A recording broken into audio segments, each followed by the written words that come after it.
Welcome in, everybody, to the locker room, brought to you by Sports Interaction, your homegrown sports book, Bet Local. I am Sean McCormick, and I am joined by a couple of Vancouver Canucks fans. If you couldn't tell, Marcus is on your left and Jake is on your right. Welcome in, guys. How you guys doing? How you guys feeling about tonight's game? Great. I'm so excited to be here, man. Yeah, I can't wait. It's going to be so fun. Elimination game. Oh, baby, is it ever? I mean, you guys held home ice in Game 5 there, a little nail biter, but I think the Canucks were the better team in Game 5, and you scared the Oilers into switching goaltenders again. That's probably, to me, the biggest storyline heading into this game. Stuart Skinner back in net for the Oilers. I mean, I think he's the better goalie, but I mean, there's got to be some mental warfare there. How are you guys feeling about facing Skinner again after he was pulled after Game 3? Yeah, I think unfortunately it was kind of a lose-lose situation for the Oilers. They either kind of they basically told both of their goalies now that they don't have confidence in them, and they're trying to pick the lesser of two evils, whereas the Canucks have had the luxury of rolling with their third stringer for most of the playoffs. Yeah. I thought it was funny after, I think it was Game 4, Knobloch came out and said that you will see David Skinner again in this series. And so, I mean, he made that promise, and so that's why we're seeing him. Yeah, no, and they're toying with their lineup a little bit more too. There's rumors. They were just doing some pregame stuff, and it looks like even Corey Perry might come out of the lineup for Sam Carrick. I mean, we'll have to see. They're both doing warm-ups, so we'll see pretty much once gets in. I'm going to check some Twitter stuff. It'd be weird. I mean, Corey Perry obviously has underperformed so far this playoffs. Not very many points, actually 0 in 10 playoff games so far. And Sam Carrick has 1 assist in only 3 playoff games. Just doesn't seem like Corey Perry has his legs. I know he's not, the focal point of the offense, but he can play. He can probably do everything for you. Down low, a little offensive. He's got a lot of grit. So it'd be weird to see him coming into the lineup. What do you guys think about that? Yeah, well, I mean, he had that one disallowed goal in Game 4. So he was in and around the net. He's been buzzing, but I think it's just that the coaching staff in Edmonton, they're not giving equal time to their lines, which makes sense. It's playoffs, but when you're playing on the fourth line and you're a veteran like that, makes sense.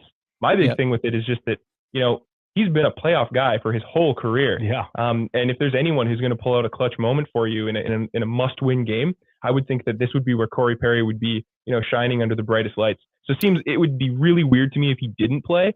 But at the same time, I mean, like you said, Sam Carrick, young guy, that rough and tumble kind of player, makes sense that he'd come in too. So it's a coin flip for me, really.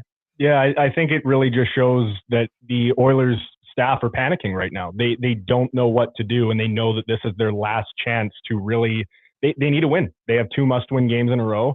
They're doing anything they can to say that we did everything we could, right? This is it. This is their last-ditch effort. Mm-hmm.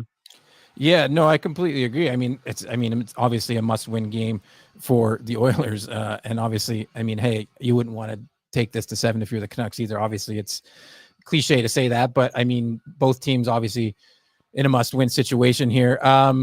Yeah, I mean, as a Leafs fan, admittedly, broadcasting out of Toronto, I know the pain of playing Corey Perry, the guy on the Lightning. Got in the Leafs headspace a lot, scored a lot of important goals for the Lightning in the playoffs, and I don't like him personally. But that is another story. Wasn't he also on that Montreal team that went through the Leafs? Yes, he was. And speaking of Game 7s, I'm sure that you're not a fan of those either. So neither are we this series. No, we're trying to avoid those. Yeah. No, that makes a lot of sense, and thank you. I totally forgot about him being on that Montreal team, man. That was that was depressing too. I still have nightmares of Carey Price, stonewalling the Leafs there. Anyways, this is not about the Leafs. This is about the Oilers and the Canucks. We're about a few minutes away from puck drop. Let's get into some picks. Marcus sent me in some picks for tonight's game. Then maybe I'll throw it to Jake if Jake has a couple. I don't have a graphic for you, Jake, but and then I'll go into mine. So Marcus, I'm going to throw your graphic up on the board. Let people know what you're picking and why, and try and convince the people to tail you, or maybe they want to fade you. I don't know. Yeah, well, I mean, I took the Canucks to win because I'm taking them to win. I think they're riding a high. They've got the momentum. Leon Draisaitl anytime goal. I'm a Canucks fan through and through, but I can't go against him. He's been lethal in these playoffs and against the Canucks, so I feel like that's fair. Hyman, that backdoor merchant, he's going to be there. He's going to be around, especially on the power play. I wouldn't be surprised if we hit on both of those on the same play, right? Yeah. JT Miller, anytime goal. He's kind of the Leon Draisaitl for the Canucks. He's the guy that when you need a goal, he's there to get you one. So I thought that made sense. And Garland's just that guy that he's always around, right? Yeah. You never know when he's going to actually capitalize on something. It's pretty inconsistent, but it happens a lot, and I feel like he's overdue. So I wouldn't be surprised to see that happen tonight. Yeah, I mean, if I can chime in on that, I think Lindholm has had an awesome playoffs. He's really stabilized himself in the roster. And I would definitely throw a bet in for Elias Lindholm to get at least a point tonight. The other one, Brock Besser. The guy has been a goal-scoring machine this series. And I can't see that slowing down in this game, in a big elimination game where another guy that out of nowhere this year in the playoffs really showed that he can shine under the brightest lights too. Yeah, I'm going to take a quick look at a couple of those things that you threw at me there just to grab and open the sportsbook at Sports Interaction, where the Oilers are minus 190 favorites at home tonight. I think that's a little steep. I mean, I picked the Oilers to win this in 6 games, I believe, before the series started, admittedly, but I can't get behind them at minus 190. I think this series has been pretty close. I think the Canucks have played the Oilers in a few games, so I'm not going to be interested there. In fact, I'll get into my picks in a second, but I'd be honest with you, I'd be grabbing that value on the Canucks also at plus 155. Elias Lindholm point is over half, or to get a point is plus 105, so that's plus money. I like that. Yeah, so I mean, there's some value there for sure. I'll just go through my picks now as we get to almost puck drop here. They're just showing Connor McDavid on the screen and with Scott Oak and Kelly Rudy. So let's go into my picks. I got the game to go to overtime. This game, all the games have been 1-goal games so far. Only one of them gone into overtime. And the Canucks have played a lot of tight games lately. So, I mean, at the plus money, plus 360, I'll take that. I like this game to be a bit low scoring. I mean, I feel like it was tight the last few games, and now Skinner's back in net. So I took the alternate under of minus 6 or under 6.5. I was at minus 140. I think Draisaitl shows up tonight. I think it's an important game for him. And you, Marcus, have him to score a goal. I like him to get over 3.5 shots. JT Miller under 2.5 shots. He cleared this in the last game, but before that, he hadn't cleared it in a few games. So I'm going to take JT Miller under 2.5. I think with the Oilers having home ice advantage, maybe they can, have the matchups there against JT and get him slowed down. Connor Garland under 2.5 shots, as Marcus talked about. He's been inconsistent. He hasn't hit this mark very often in the playoffs. I think it was something like no, that was Elias Pettersson. Never mind. Connor Garland hasn't been super sharp. Zadorov has cleared over 1.5 in every game this series. So over 1.5, I will take that at minus 140. Elias Pettersson under points. Speaking of somebody who has not really shown up in the playoffs, he did show up last game, but I'm banking on him to not show up. He only has 5 points in 11 playoff games so far this postseason. And last but not least, Leon Draisaitl to score the first goal of the game. Just a little sprinkle, little recreational play. I think the Oilers can get up early. It's just a little, just a little play on Leon Draisaitl. Again, I think the Canucks held them to 0 for 5 on the power play last game. I don't know if that's after going. I think it was 5 for 10. The Oilers won on the power play up until game 5, and then 0 for 5 on the power play. And personally, I mean, Tocchet just recognizing what they were doing on the power play and going, oh no, we need to shift. We need to be a lot more aggressive, right? Like that was huge. That was really what tilted the ice in the Canucks' favor. And everyone since the game has been talking about how great their penalty kill is. Yeah, no, definitely. I completely agree with you there. Let me give you guys a second to plug what you're doing. I know it's Canucks videos on TikTok, but plug what else you're doing, where people can follow you, just so that so we can get some more people in here and so people can get familiar with who you guys are. Yeah, for sure. Luckily, I'm very used to doing this. We are on Instagram, TikTok, Twitch, and YouTube at Vancouver Boys Podcast. That's our kind of joint project that we do. I run the Canucks videos TikTok page. That's kind of my personal thing that I do. I know the light's a little bright here. I think That might be a little more there readable. it is. I see it. Yeah. There it goes. Yeah. That's kind of, we started doing it a few years ago, and it's been really fun. We've met a lot of Canucks fans this way, and it's been a really cool thing to be part of the community like that. Yeah, we started the podcast during COVID, just as a couple guys to stay connected and watch the Canucks. And yeah, we've been recording the podcast for over 3 years now. We've got over 150 episodes. We're pretty highly rated, and it's been a lot of fun. And so if there's anyone out there who's interested in catching a Canucks-based podcast, especially in the off season, there's not too many around. So come hang out with us. Yep. Nice. And I mean, what got you into, I mean, obviously Vancouver boys, but what got you into, the podcasting space? Have you guys like grew up Canucks fans when you were born into it? Were your parents Canucks fans, or just like what made you get into the space? Yeah, personally for me, it was always like I was born and raised as a Canucks fan. My family on my mom's and dad's side, huge hockey fans. So it was just kind of came naturally for me. And then, so for me, I grew up in a hockey family. My dad played growing up. My mom played ringette growing up. My sister and I both played hockey when we were kids, and all the way up. My sister, she played at some of the highest levels, and me not so much, but I still played a decent level hockey. And just watching the professional sport, and just aspiring to being in the NHL one day. That was what made me fall in love with the sport. And obviously, how can you not root for your hometown team? So I've followed the Canucks just about as long as Marcus has, not to the same degree. Well, we're both pretty big fans. Yeah, but I love the Canucks, and I'm so excited. I'm so happy for how the team's doing and where they're going, and yeah, hopefully they can take it all the way this year. Definitely apparent that you guys are Canucks fans. That's a sweet setup you guys got there. Nice jerseys. Who are we rocking tonight? What jerseys are we rocking? I've got on, and I'm so glad you asked. I hope you'll be able to hear me while I do this. I'm wearing a signed Tyler Myers jersey. Nice. This ended up being this was actually a gag gift from my lovely co-host over here. I got that as a birthday present. It was pretty cheap on Marketplace, but in the playoffs, it's actually been pretty nice. Value's been going up. This is the best hockey he's played since we signed him. So I've been able to proudly wear this to the arena to the few playoff games I've had the pleasure of going to. So thank you for that. Oh, yeah, you're welcome. Who's on the back of that one there? So this one doesn't have anyone on the back. This is just a blank jersey. But, I think I wanted to get a Canucks jersey that I could wear no matter who's on the team. So this is the one I picked up. But, I think that one's really the one with the story behind it.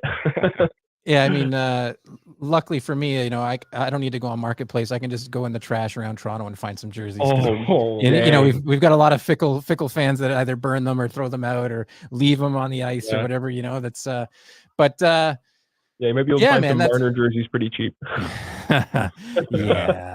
We don't have enough time to get into that. Where are you guys on your stream? Let me see what the next. They're panning. I've got Leon Draisaitl and now Connor McDavid. Okay.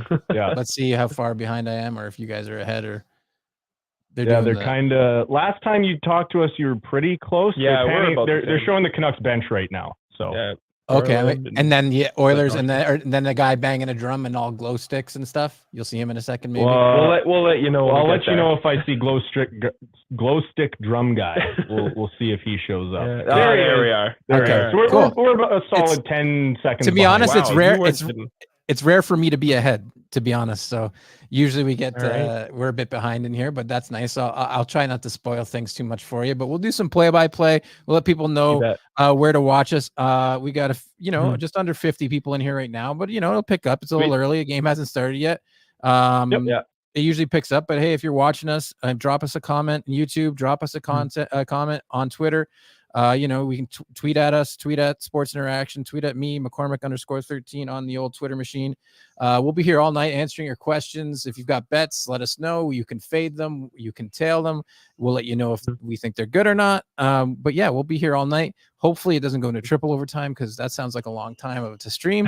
But I was very concerned because I'm, again, on the East Coast, and Thursday's game, again, they score with 30 seconds left in the game. I was like, it's 10-1, man. I don't want to be here for another hour or two. I'm a night owl. I will go to bed around 1 o'clock, 2 o'clock. But it's a different thing when you're just getting, Stephen Land chimes in. Hey guys, great job with the stream. Just want to pop in and say, really hope your nights are going well. Really like the jerseys. Saw you showed them off, and great job with the channel. Thank you, Stephen Land, for that comment. Welcome. Stick around, watch us. We'll be here. Thanks, Steve. Appreciate it. All night long. and we'll show you just like that. So, and if you're good, if your comment's good, I'll even throw it up on the screen too. So we've got that option too. Yeah, I'm hoping this doesn't go into triple overtime too. Yeah. But yeah, I was watching that the Dallas Colorado game last night. Yeah. And that disallowed goal in the first overtime. I was like, oh great, I can go to bed. Oh, you kidding me? Yeah, no, you can't. No, you can't. No, no, you can't. But yeah, that's the thing, right? I mean, again, somebody who bets on this a lot, you want to stay around. You want to live bet. You just pick your spots, and also I'm just a big hockey fan. I've been doing a lot of these over the playoffs with a lot of different people. During the Nashville series, I did one with one of the Green Men from the the Canucks fans. Oh, that's cool. The Green City Men. So that was cool meeting those guys. And some local Toronto personalities here and there. We've done streams with, countless ones for UFC, football, all that stuff. So Shadow Wolf says, I'm not a Vancouver fan by any means, but love listening to the Vancouver Boys podcast. Just the humor and chatter is great, even for non-Vancouver fans. Oh, well, that's sweet. I appreciate that. Shadow, we actually, so we used to do some live streams with the podcast, and Shadow was a prominent member of the chat group there. So it's awesome to see he's still around. Yeah, long time listener. We gave him a pretty hard time for not being a Canucks fan whenever time in. I think we might have converted him. I'm not sure based on that last comment, but either way, man, thanks for being here. Appreciate it. Yeah, no, and I mean, he's got a nice little Blue Jays avatar. I'm a big Jays guy, so puck has just dropped for those of you who are watching with us. If you want to sync up, we are at the clock went away just as I said it. I will time you in. I mean, just so we can all be on the same page, or at least close to the same page. 19, 42, 41, 40 in the first period. So let's go. I hope you guys are treated to a Canucks victory, but may it be in overtime for the sake of my bankroll. Fair enough. So we are, just as you said that, we are almost exactly 10 seconds behind you. So we were looking at our own clock here. So that's perfect. That's perfect. It's not too far away. Yeah. Hockey can happen pretty quickly, but Oilers with an early shot on goal there. Yeah, it's been high energy to start. They got the big line out there already, obviously, to start the game. Yeah, I think they're usually out there from what we've seen on the ice times. They don't really go to the bench very often. They're usually out there regardless of what time of the game it is. Penalty kill, power play, doesn't matter. No, it doesn't matter. You're rolling McDavid and Draisaitl. Big turnover there. Ooh. Yeah, this is, oh no, now I'm going to hear all the sounds I make when I watch. Even worse, I'm going to hear it in my ears. My girlfriend always bugs me when we go to games that we'll be sitting there and it's a relatively mundane play and I'm like, just getting nervous. So that's great. Glad that's going to be broadcasted now. Finally, that's great. Yeah, I liked how in the game 6 of the first round we were watching at the Canucks watch along parties in Rogers Arena there, and the whole time in the third period it was just anxiety to the max, and I can't wait to see a little bit more of that tonight. Yeah, especially with the high stakes, right? You got game 6 here, up 3-2. I mean, as you guys haven't had the best playoff success over the last 8 years or so, but I mean, hey, when you do get in, you make noise. It's been cool to see the city kind of get excited again, because we haven't really seen that since we weren't adults yet. We were kids the last time we saw people in Vancouver get this excited. And I mean, even when we did make the playoffs there, that was in the COVID bubble year, so no one here could really celebrate or get together. There wasn't any of what's going on right now. It's so cool to see the city kind of come alive again. Early power play. Oh, Draisaitl in the box. Yeah. What a boneheaded play. What was he thinking? You want to be engaged, but you don't want to do something stupid. Yeah, that's right. Especially when you got E. Skinner back into the game. It's his first game back in a couple games. Which again, I guess is the right move. I know the panel was talking about it before the game, saying if he's your number one guy, then you got to go with him. I don't think Pickard did anything really wrong to get the hook back, but I mean, maybe it's just trying to get that momentum, similar to when you're down a few goals and you change the goalie. You know what I mean? Maybe that's part of it. Maybe you believe the players will play with a bit more belief with your number one in net. I don't know, but the Oilers didn't play well in front of Pickard on Thursday night. And that's a criticism the Canucks have fallen under this year too, is that Casey DeSmith took a lot of heat earlier this season for having a couple games where he maybe wasn't playing his best. And people pointed out that the Canucks just have a tendency to play horribly in front of him. All of their stats that you want to see, all of them go down for some reason when he's in the net. Our shots on goal go down. Our offensive zone time goes down. It's strange. I don't know how to explain it, but yeah, teams do play completely differently based on what goalie's in their own net. Yeah, This power play has not been what you want to see as a Canucks fan pretty early. No, but there's you'll see some scuffling happen after the whistle here.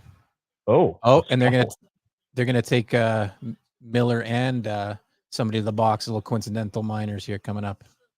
Well, I get that they're trying to I wouldn't have taken anyone out of that personally from what I've seen so far. Yeah. I would have just left that alone.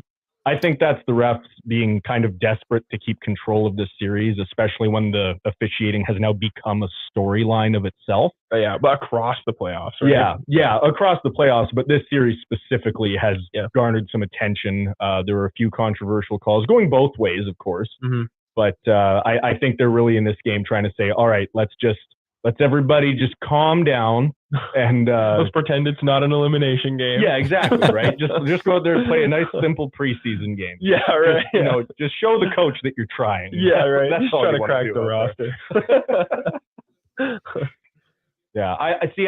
We just watched the replay again. Yeah. I see absolutely no reason for I realize they've called it evenly, but they've also taken off one of our best players. Right? And you want to cash your plus 190 JT Miller anytime goal scorer. So yes, that's right. So this better get that out of the way early, right? Yeah. Well, I don't know. That Connor Garland point could be coming real soon. Yeah, I like that. Well, he's on the right side there, right? Is that him there? Oh, he's out there for sure. Yeah. I think I see him out there. I really like. Go ahead. I really like Lindholm in the draw. He's been an absolute merchant at the faceoff dot, really since he got to Vancouver. And I think that he deserves a lot more respect for that. I think he just got tossed out of the circle. Yeah. Oh, no, that was Stewart. Sorry, that was Stewart. My bad.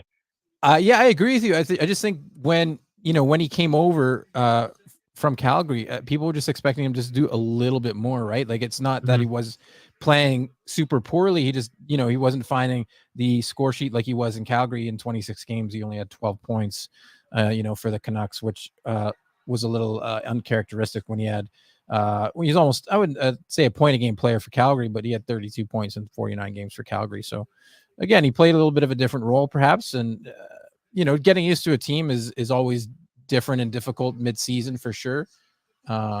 Fitting into a new system and new line mates, and, he didn't move too far, but, new place of residence, I guess. You're just moving your life away, right? These people are human beings, right? You see it all the time that people get traded and they have slow starts with their new chemistry too, right?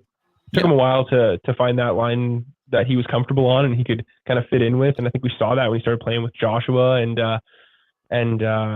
Garland there on the third line. They were just magic, right? Yeah, that's what they've had in the playoffs now. They've been rolling with that, and I think that was a line that was almost considered untouchable when Bluger was on it, just because of that chemistry, like you said.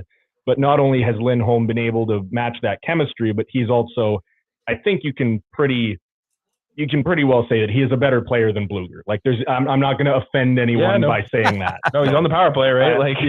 I think that by bringing those guys together, that also allows Bluger, who is still a good player, to play on the fourth line. The depth just looks really good with him down there versus stacking the top two lines and then having two lesser lines. Right? Yeah, and that's what the Canucks have prided themselves on in these playoffs, is their depth, right? We've heard a lot of people give them props for the fact that they are a four-line offense. Sometimes the top two lines don't produce as much as they need to, but that's where that depth comes in, right? And that third line has really won them some games. Yeah, you don't hear a lot of fans bragging that they have the best third line in hockey, but that's been a very common phrase in Vancouver that I've heard from lots of fans. Unironically, what's your favorite thing about this team? The third line. Yeah. It's weird, but it's true. And I was on that for quite a while. They were the best part of watching this team. Yeah. Well, I remember when Tampa Bay was on their cup runs, everyone always praised their third line. Yeah, right? That's true. They would go out and they would collect guys and throw them on the third line, and it would just work, right? They take these guys who are on the top two lines anywhere else in the NHL, throw them on the third line, and it was just magic. Yeah. So it's been a lot of fun watching them in this playoff run, because you never really think, the third line is the reason why I'm watching this team. But I mean, when you got guys on there like Dakota Joshua and like Connor Garland, who are either, in Joshua's case, heavy hitters, rough in the corners, or Garland, who, as we talk about on the podcast a lot, it's like the corner is his office. He just does whatever he wants down there. It's been a super fun line to watch, and the amount of time they have in the offensive zone too. It's been really fun.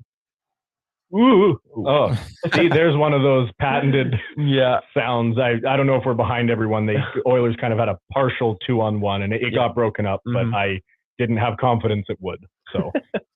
Yeah, you just never know, man. You never know. I mean, this is a dangerous squad. And then again, they got the top line back out there for the Oilers. Shots 3-1 early on here in the first period, 14 and a half minutes left. Do a quick odds check. Nothing's really changed as far as the anything in the game. Oilers minus 185, so the prices dropped just a little bit. Oh, steps into one. Bouchard, Bouch bomb, but just kicked away. We should get a Bouch bomb counter going because we're not fans of that phrase at all. that was the topic of our last episode on the podcast. We went on about that for a while. The phrase Bouch bomb sounds more like something you drop in the bathroom rather than a hockey shot. So, I gotta go for a Bouch bomb, guys. I'll be back in 10 minutes. Yeah. Yeah, no, I mean, hey, but he's had some success here in the playoffs, scoring a few goals here for Edmonton. Yeah, you definitely can. Yeah, you definitely got to respect a shot like that. Oh, that was almost a deadly giveaway. Yes, it was. But yeah, I think a player on the Canucks has really proven that he's got a bit of a shot of his own, especially in these playoffs, is Nikita Zadorov. Yeah. We haven't really talked about him at all, but man, he's been fun to watch. We don't really have a name for his shots, but they're very hard, and they go to the back of the net a lot more often than you'd think. Yeah, especially in the playoffs. He's been playing well. He's been engaged with a lot with Evander Kane, chirping. Obviously Zadorov with his comments in the media about Edmonton and basically saying that there's nothing to do in Edmonton except watch hockey. So he hasn't made too many fans in the Edmonton Oilers fan base, but he's been playing very, very well for the Vancouver Canucks so far, definitely in the playoffs. And I believe you guys can correct me if I'm wrong, but he's a free agent coming into this offseason. He is, yeah. He's, but I don't assume he'll actually hit free agency. I think that, at least from what we've seen, the Canucks would be very unwise to not re-sign him. And just back to what you were saying about his relationship, this blooming relationship he has with Evander Kane. I thought it was pretty funny because, he comes to Vancouver and says these things in the media. But need I remind everyone, he came from Calgary. He came from a rival team to the Edmonton Oilers. So this isn't like it's just, sprouted out of nowhere. He was in that series a couple of years ago between the Flames and Oilers. Nice stop there by Sheilov. Oh, yeah.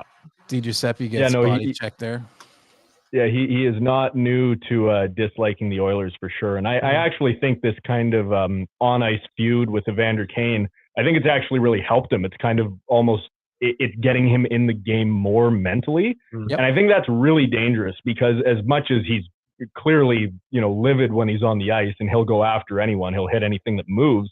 He's been pretty good so far at keeping it in check. He hasn't done anything dirty. I don't know if he's taken more than 1 or 2 penalties throughout the entire series. Oh, shit.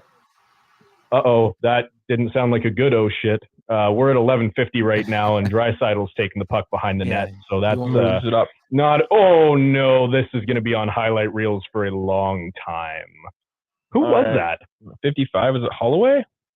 I don't know who 55 is. We undressed our defense. Yeah, geez. That was a nice move. Good pass. That's not what we like to see.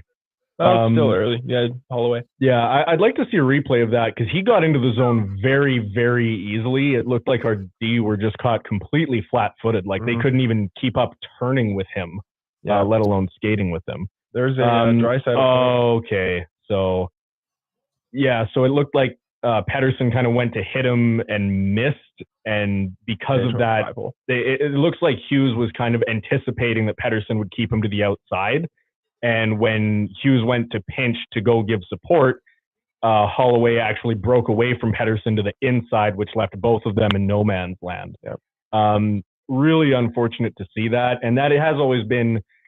We've talked a lot about what Pettersson's weaknesses are through these playoffs, but his biggest one has to be his play along the boards. It's or at least his defense along the boards. He can't get the puck away from anybody. Yeah, and it's funny because early in his career, he was criticized for being weak and not being very hard on the puck. And that's something that throughout the course of his career, we've really seen him correct a lot, right? He's gotten bigger, he's gotten stronger, And then for whatever reason, at some point this season, he just decided to regress all of that development. Oh, okay. And now it seems like he's gone back to his old ways on the puck. Well, I mean, it's tough to know when to make a hit when you can get called for charging while you're standing completely still, right? So that's who was that? Bluger. I think he heard what I said maybe about about what am I trying to say here about Lindholm? About Lindholm's a better player. I don't think he liked that very much. That would be my assumption. So you guys weren't obviously I know you didn't think that was a penalty there, the charge? No, I mean, people mentioned that he jumped, but when you watch the replay, his skates may have come 2 to 3 inches off the ice. It wasn't really a jump. I was unaware that you can get called for charging on a jump. So especially when you're stationary and the puck carrier, like it's not like he ran into someone, like he was defending himself, in my opinion. So I didn't love that, but that's just the way it goes. The amount of penalties you can get as the puck carrier seems like they're just so infrequent. They just never happen. Oh, hey, there we go. Canucks got one. Who was it? Pedersen. Wow. No way. Was it really? Yeah, I feel like every time we criticize. Oh, no. Is it? Oh, it's Höglander. Like Höglander. Yeah. Hey, look at there we go. Arena. There's the better Rogers Stadium. I'm joking. It's horrible, but like it's filled with better fans. It is. Yeah, we're not biased at all, by the way. No, but we're right. So, all right, let's see. How does he? I try not to spoil that one for you guys. Appreciate it. We didn't hear anything. So much. Wow. I mean, Höglander just absolutely going to the dirtiest area on the ice, and just creating this scoring chance. Nils Höglander, to me, is kind of like he's very similar to Connor Garland in terms of his play on the boards. He likes these little spin moves and stuff. He's very good around the front of the net, but they share the same flaw, which is they both have trouble executing. Obviously, in this case, he didn't, but you see them both kind of flush away a lot of chances. Oh, big hit from Myers. Hey, your guy. That's your guy. Chaos giraffe. Look out. Yeah. See, the thing with Höglander is, you're right. Like in front of the net, the guy is just, he's a little like Wolverine. He's a small guy, but he's got so much energy. But you know what? We got to be honest. The defense there from Edmonton, like they were just standing around. How do you let a guy have 2 whacks at it like that? Yeah. Like what are they doing? That's true. I mean, it's not their strongest suit, right? No kidding. Sorry, not to ignore Jesse Bear in the chat saying, think the home ice advantage will mean anything in this series. Not today. I mean, not anymore. You're not going to want it to if you want the Canucks to win tonight. And then I believe I'm going to assume she, but it could be he, she. I'm going to say she says, hate to see that when the Oilers scored. Love to see that when the Canucks scored. So we got some Canucks fans in here for sure. As we just crossed the 33-minute mark of the stream and in a commercial break. Going back to the odds, I should have checked it when the Oilers were ahead. The Oilers are minus 175, which again, it's dropped a little bit. I'd say the play has been pretty even. The over-under is 6.5 now, which is plus 130 to the under. So if you think it's going to be a low-scoring game, jump on that under now. If not, the over is just a bit juiced for me. I wouldn't take that. It's minus 175. But I think there'll be goals now that I'm seeing the style of play they're playing much more open than they did in the last couple of games. Oh, for sure. Yeah, this is looking a lot more reminiscent from regular season Oilers-Canucks matchups than what we saw in the first half of this series. You mentioned the over-under was 6.5? Yeah, 6.5, yeah. Okay. What do you think, Marcus? You taking that? Well, I did take the over, actually. I don't know if I'm sure it's okay to talk about the parlay that I built that they threw up on the site there. Yeah, definitely. Yeah, if you guys go to Sports Interaction, one of the parlays there is called the Vancouver Boys Special, and I actually got to help build that, which was kind of cool. And in that parlay, we did take the over, and I kept saying, this series is going to break open with goals. It's been too low scoring. It can't stay like that forever. This is going to break open. These are two teams built on offense. And both of them right now at least have goaltending that you can't totally say is rock solid. So I'm not surprised to see it's already 1-1. I think this could be the game where the dam kind of bursts a little bit as far as the offense. And we've also seen every single game has been a 1-goal game. And if that trend continues, all you need to see is a 4-3 game to get the over there. So I'm of the same mind. I mean, I think these are two very high offense teams that are They're both playing for their lives. Obviously the Canucks still could lose this game and play a game 7, but they're both right at the end of it, right? They want to win. So I can definitely see this reaching well over 6.5 goals. Alrighty, you guys think it's over? I mean, I got to stick with what I bet before the game, so I'm going to stick with my under for now. We'll see if I jump in live and change my mind as the game progresses, but nothing so far. And again, only a few shots on net for each team, which I was hoping for a bit more shots. As much as it's been open, a bit more open, not a lot of chances really. A couple like ones that got broken up and stuff. But. Yeah, one was on the rush. It was a solo effort. The other one was pretty dirty goal from like behind. Not a dirty goal. That's not the dirty right area. Word. Yeah, dirty area. But like one of those goals that you kind of grind for a little bit. Right? For sure. Yeah. They're not like the classic like cross crease passes and set plays. Like this has all been kind of who was Myers with an 84-mile-an-hour slap shot. Oh damn! A lot of good consistent pressure from the Canucks here. Yeah, that's what I've noticed is the Canucks have had a better time. Like they've been better setting up chances in the Oilers zone and getting zone time. What did we do? You guys are going back on the power play. I think a high stake. That's what I like to see. Oh, I hope is he bleeding? I hope you're bleeding. I hope he's okay. And then I thought to myself, I hope he's bleeding from his face. He appeared to be okay and not bleeding from his face. But that's too bad. I mean, no. Yeah, great. Good. I'm glad he's okay. David, you know what though? I've seen some pretty crazy. Oh, that's too bad. Sorry, we just saw the replay of that chance on the open net. Oh, yeah, he got him kind of in the ear. That's funny. I didn't think that McDavid could take high sticking penalties. No, that's true. I thought he was. I thought he was exempt from those. Yes, exempt. That's the word I was looking for. Look at that. The league's investment is in the box. That's I believe that was the other quote Zadorov had that a few Oilers fans didn't like. Was he said that the league, they have to protect their investment, and that's why the calls were going the Oilers' way for some of the games. So that's I mean, I'm not going to go out there and say he's wrong. No, I mean he's their cash cow, right? Yeah. But hey, Canucks going back to the power play. This is exciting. Hopefully this time they can keep some sustained pressure in the offensive zone. But that would be nice to not just. Here's the thing. We talked about this too on the podcast. The dump and chase doesn't work against the Oilers. Jake, you actually had an alternative zone entry that I would love it for you to bring up now that there's a few people in the room listening. Well, okay. So last week on the episode, we were talking about how terrible the Canucks power play has been, and especially getting into the zone. And so I had mentioned that if they modified it just a little bit to instead of the puck carrier dishing it off to the winger on the boards just across the blue line, he should just hang on to it and hammer it at the goalie as hard as he can. The reason being is even if it's right into the breadbasket and the goalie covers it up and gets a whistle, at least you get an offensive zone draw and you've been pretty good in the faceoff dot. So I don't know. I think that it's definitely not the most optimal face-off or not the most optimal zone entry, but it is a better option to what they've been doing lately. So, well, they're trying to beat the Oilers at a speed game. Yeah. Why would you do that? You know. And plus, I mean, you dump it on net from the blue line, it might go in because the goaltending has been shaky. So. Yeah, we haven't seen one of those goals yet, but it could happen. It could happen. A little bouncer, you know? Exactly. Yeah, a little Vesatoskala action, maybe. Oh no.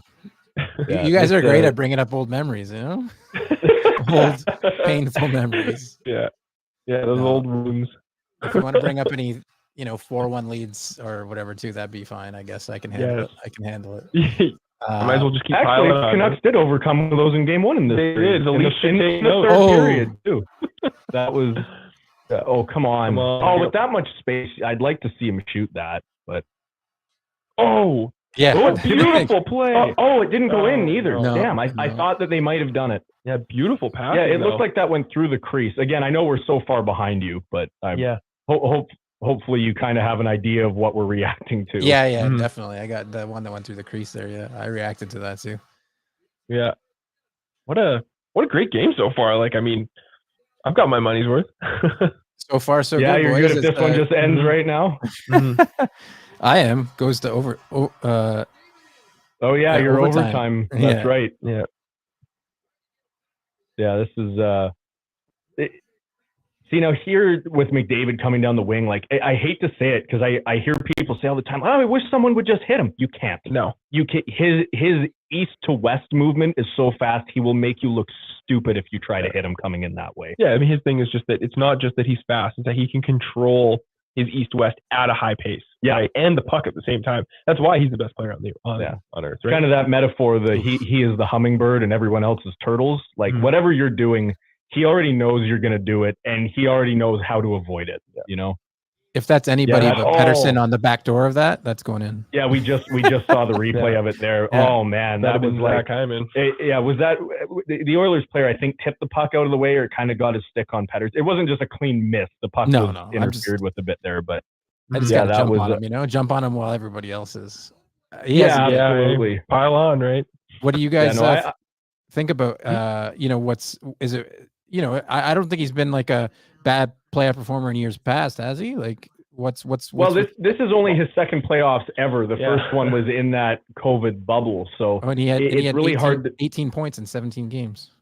Yeah, he did very well in that, and people say it might be the pressure, but I don't totally buy that, just because we've also seen him go through slumps in the regular season, right? That's one thing about him that he is a great player, but one thing that comes with it is he seems to get into these mental spaces where he has a lot of trouble performing on the ice.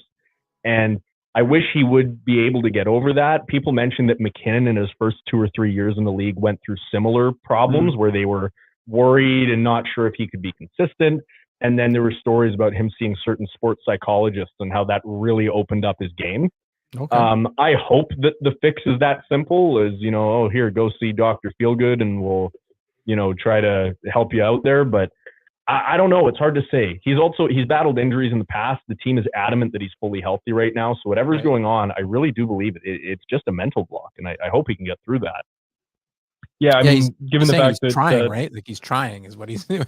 And I would hope so. Yeah, I mean, and Talkett's been really supportive of moving him around, giving him different line mates, trying things. And then finally, after what was it, game 4, just plain out making it very clear, by saying some guys got to get going. That's pretty pointed. Yeah, these. You know what? I don't think I'm going to wear these. Actually, these are my good luck pit vipers. They say Canucks on them. They're kind of these have been like here. You can see them better there. Yeah. These have been like every Canucks fan has been trying to get these. They're sold out at the team store now. This is one of the best marketing things the team has done in a long time. These are like $15 and everyone wears them. Yeah. But between the hat and the headphones, it's just not going to happen today. Yeah. Too much paraphernalia going on. Yeah. I'm going to keep them here for good luck. They're going to sit right below my towel here. Sure, why not? That hopefully I don't turn our mics off again. Unplug them by accident. Yeah. That's Yeah, those sunglasses are awesome. They look just like oversized pit vipers. Basically, they're funny. You'll see in any videos of Canucks fans, you'll see at least a handful of them have those on. Mm-hmm. We got 6 minutes left in the first period. Shots are still 3-3. Mm-hmm. Yeah, that's crazy. That it's a 1-1 game. Sure, that's fine. You're telling me the Oilers and the Canucks each have 3 shots, and there's like less than a quarter of a period to go? That's crazy. Nils Hoglander had 2 of them in the stretch of like a second. Yeah, and one of them was a goal. Yeah. And who blocked that? I didn't see it. Looks like Kane shot it, though. He's not too happy. Yeah. Weird to see that line out there, though. Which line, sorry? Kane out there against the top guys for the Canucks. Yeah, well, I don't know. They might use him a little bit as a shutdown guy. Mm-hmm. Like, at least they think he's physical, right? Mm-hmm. Like, that might be his plan, is just keep the play to the outsides. And he is okay at that. I'll give him that. Mm-hmm. I really like when Kane, I don't know, kind of skates around thinking he's tough, and then Zadorov comes over the ice. You can actually see the change in his behavior. Yeah. It's really funny to me. Yeah. He's just so big. Hits are 11-8, and to be I just checked the box score, checking some shot props and things like that. It was Corey Perry who came into the lineup. I should have probably updated us a bit before, but yeah, Carrick in for Perry. That was what happened. Surprised to see Corey Perry out of the lineup for the Oilers, but maybe it's again one of those things where if this goes 7, maybe you see Perry back in, maybe you don't. Maybe this is the end of his career. Who knows? He's getting up there. Well, very well could be, right? I mean, we're not going to go 7 here, so. Yeah, right. Yeah, but I feel like 2 or 3 years in a row now we've gone, is Perry done yet? And no, one minimum contract for 1 year with any team that he thinks could have a shot. Yeah. Yeah, I mean, he got bought out from Anaheim, 5 years ago? I forgot that was a buyout. Definitely pre-pandemic, so. There was Yeah, I that mean, issue with Chicago earlier in the year. yeah, which we don't really know what happened there. Yeah, But you don't yeah. really know. But I mean, like, he had some goals for the Oilers. He had eight goals and 5 assists, and averaged 12 minutes of ice time again. So you're getting a little bit from him still. At in how many years he's been playing since 05-06. So yeah, I mean, right. he's been playing for a long time. But yeah, I don't know. Maybe at the end of Corey Perry's career. I mean, it's not the biggest deal, and the Oilers have bigger fish to fry than that with a couple Draisaitl and McDavid's contracts ending in the next couple years too, right? So that'll be nuts for them. Mm-hmm. Yeah, it'll be interesting to see how they play that about if they're going to let one or both of them go, or not let them go, not let them go in free agency. I mean, like some type of a trade, or if they truly do believe that they'll be able to keep one or both of them. It'll be interesting to see, because I have to admit, even playing against them in this series, they've constructed a good team here. Mm-hmm. This isn't something where you can look at them and they can look back and say, yeah, you never gave us anything to play with. Like they've got their flaws, but what team doesn't, Yeah. Also, Evander Kane just tried to take a run at Zadorov and missed him entirely. King's Sheila. That was a beautiful save. Yeah, notice how whenever Evander Kane goes in for a hit, he always kicks the heels out. He's always got his heels kind of hooked out. Yep, he's ready for the aftermath. Yeah. Oh, Draisaitl looked like I thought there would have been a penalty on Myers there. It looked like he had the arm around. Draisaitl's not happy about something either. Okay, we haven't quite seen Draisaitl. Oh, here's okay. They just called the offside. Yeah, Draisaitl is living up to that nickname that Vancouver fans have given him. What's Crysaitl? He's a guy, man, that we were talking a lot about after. I think it was game 1, that back injury when he left the game. Yeah, in the second period. Yeah, and then you kind of don't really hear about it, but I can't imagine that just went away on him. Yeah, you'd think that he's definitely getting some help with whatever's going on there. But like that in that first game, he looked like he was in rough shape. Like people were shocked when he came back to play in the third period. Yeah. And then for game 2, he was questionable. I think most people expected him to sit. Yeah. Like better to sacrifice him for one game rather than risk losing him for an extended period of time. Yeah. He seems to have made a miraculous recovery. Like he has shown little to no signs of being injured, at least in my opinion. I'm sure Oilers fans who watch him 82 times a year are like, oh yeah, look at the way that his right foot moves when he does. Sure, they might see something that I'm not, but for the most part, I think he looks just like himself. He's led them in points throughout the series, I believe. So he's certainly not holding him back too much. Yeah, I would agree. I mean, he does look a little shaky.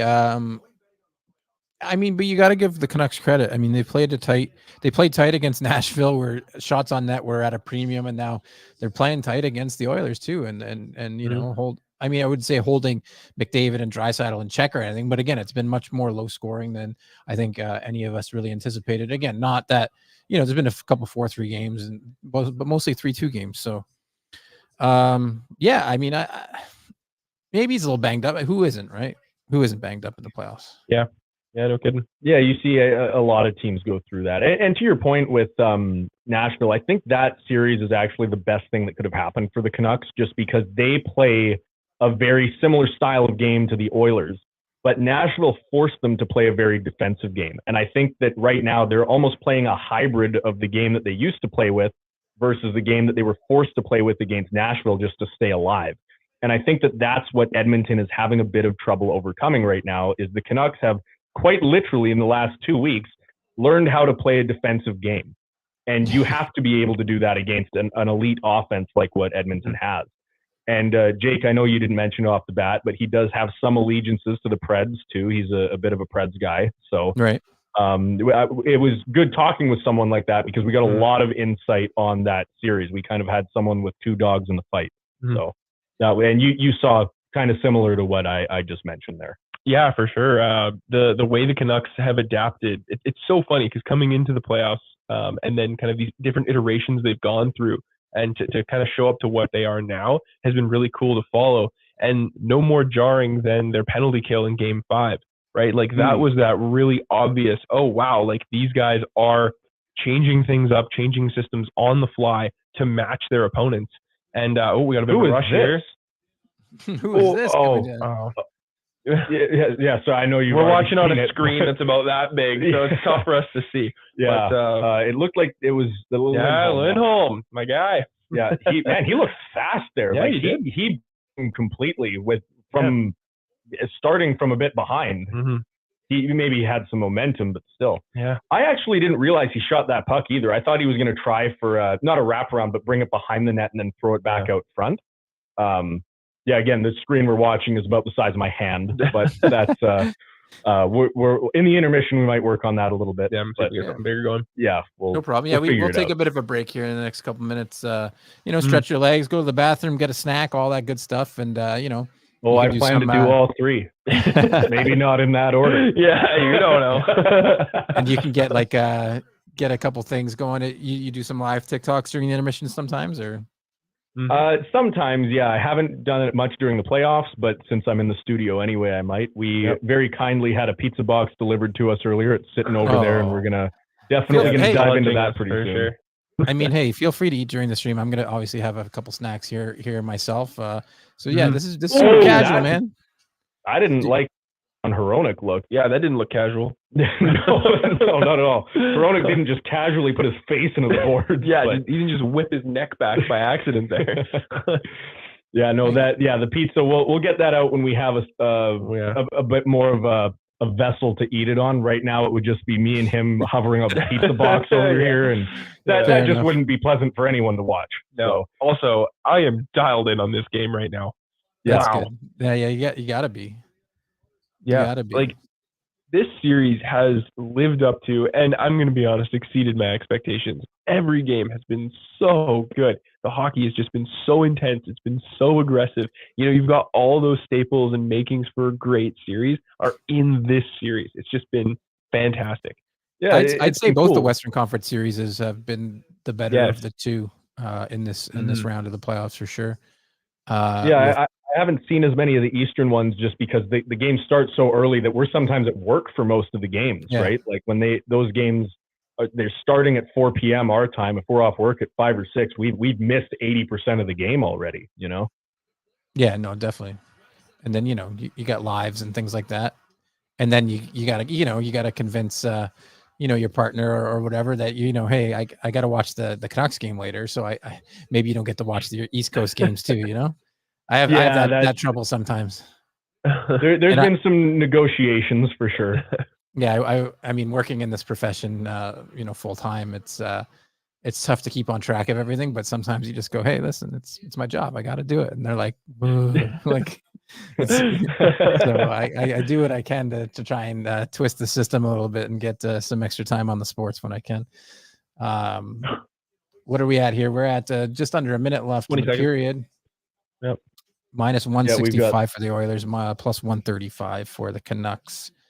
I like to see the direction that those odds are going in. Yeah, no, I mean, hey, that's what I'm here for. And then the under, if you guys were on the over a bit earlier, it is now, if you think it still might hit it, it's plus money. It was minus money earlier. Now the under is minus. So there's lots going on here. Obviously at Sports Interaction, there's tons to bet on, tons of things to look at. Who do you think comes out of the East? Do you think it'll be Florida? Do you think it'll be New York?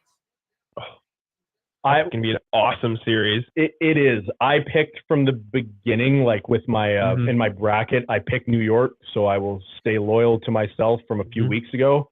But I'll be honest, when someone asked me about that just today at work, who I thought was going to win that series, I told them flip a coin. Yeah. Like that is going to be so fun. I would not be shocked if that. In fact, I'll be surprised if it doesn't go 6 or 7.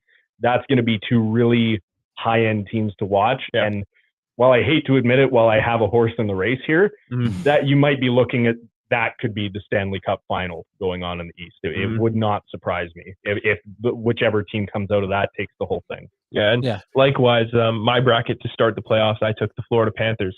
So I'll stick with my guns. But I mean, like, how do you not look at the New York Rangers and go, that's a team that is 8-2 in the playoffs? That's a terrifying. Yeah, that's team. Gross. And they won the President's Trophy, right? And then you would sort of see them as I wouldn't say underdogs, but I think they were sort of looked past.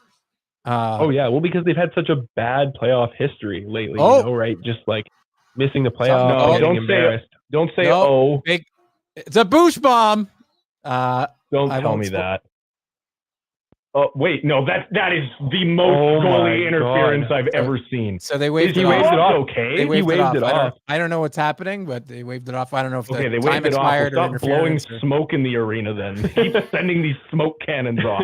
Stop Well, it. okay, to me, it looked like the period was over, but I guess we'll find out here. I thought it was a goal. Okay.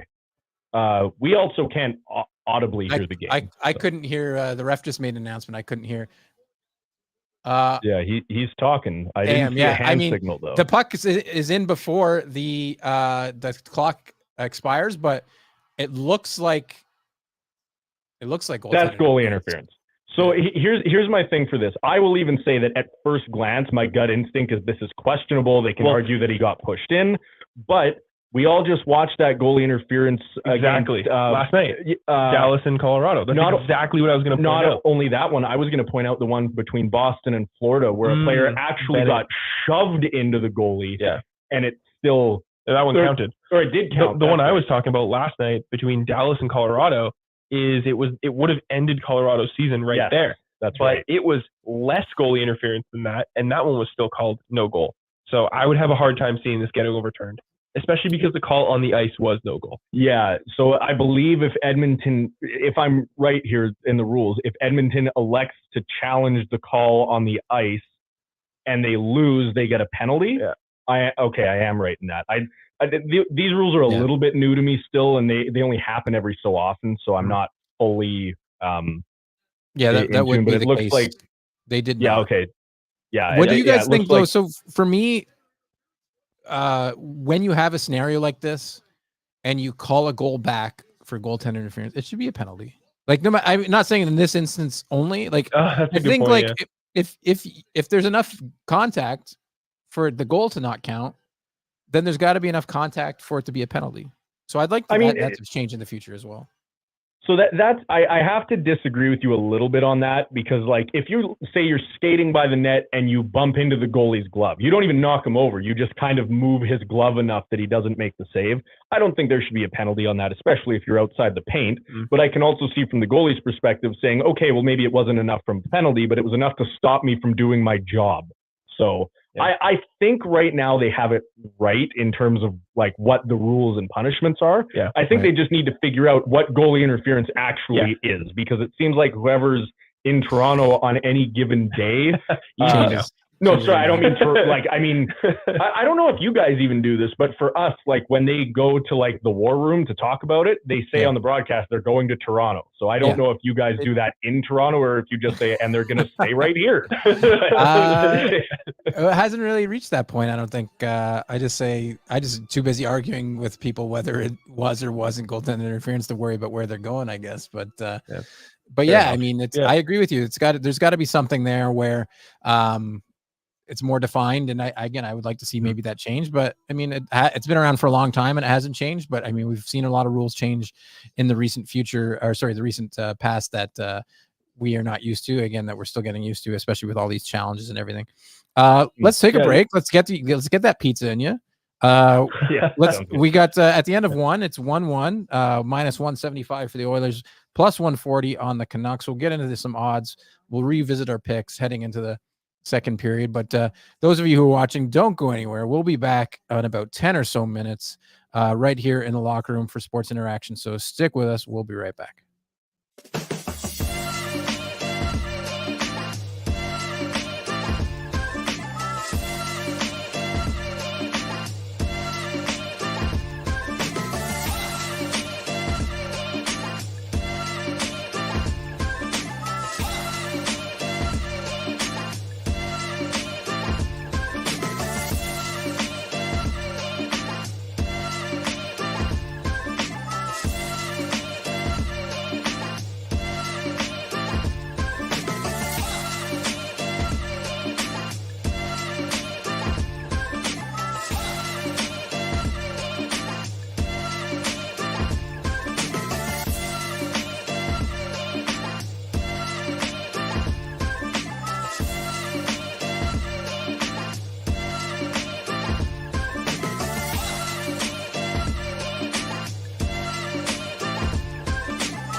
All right, we are back.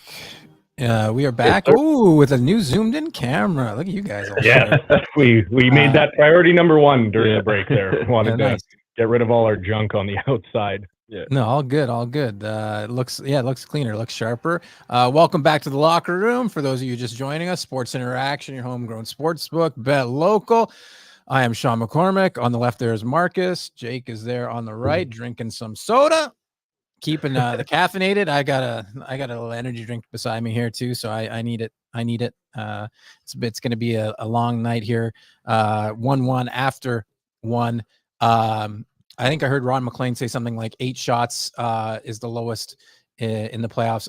Happened already twice, and it was both in the Canucks and Nashville series. So Sounds about right. Yeah.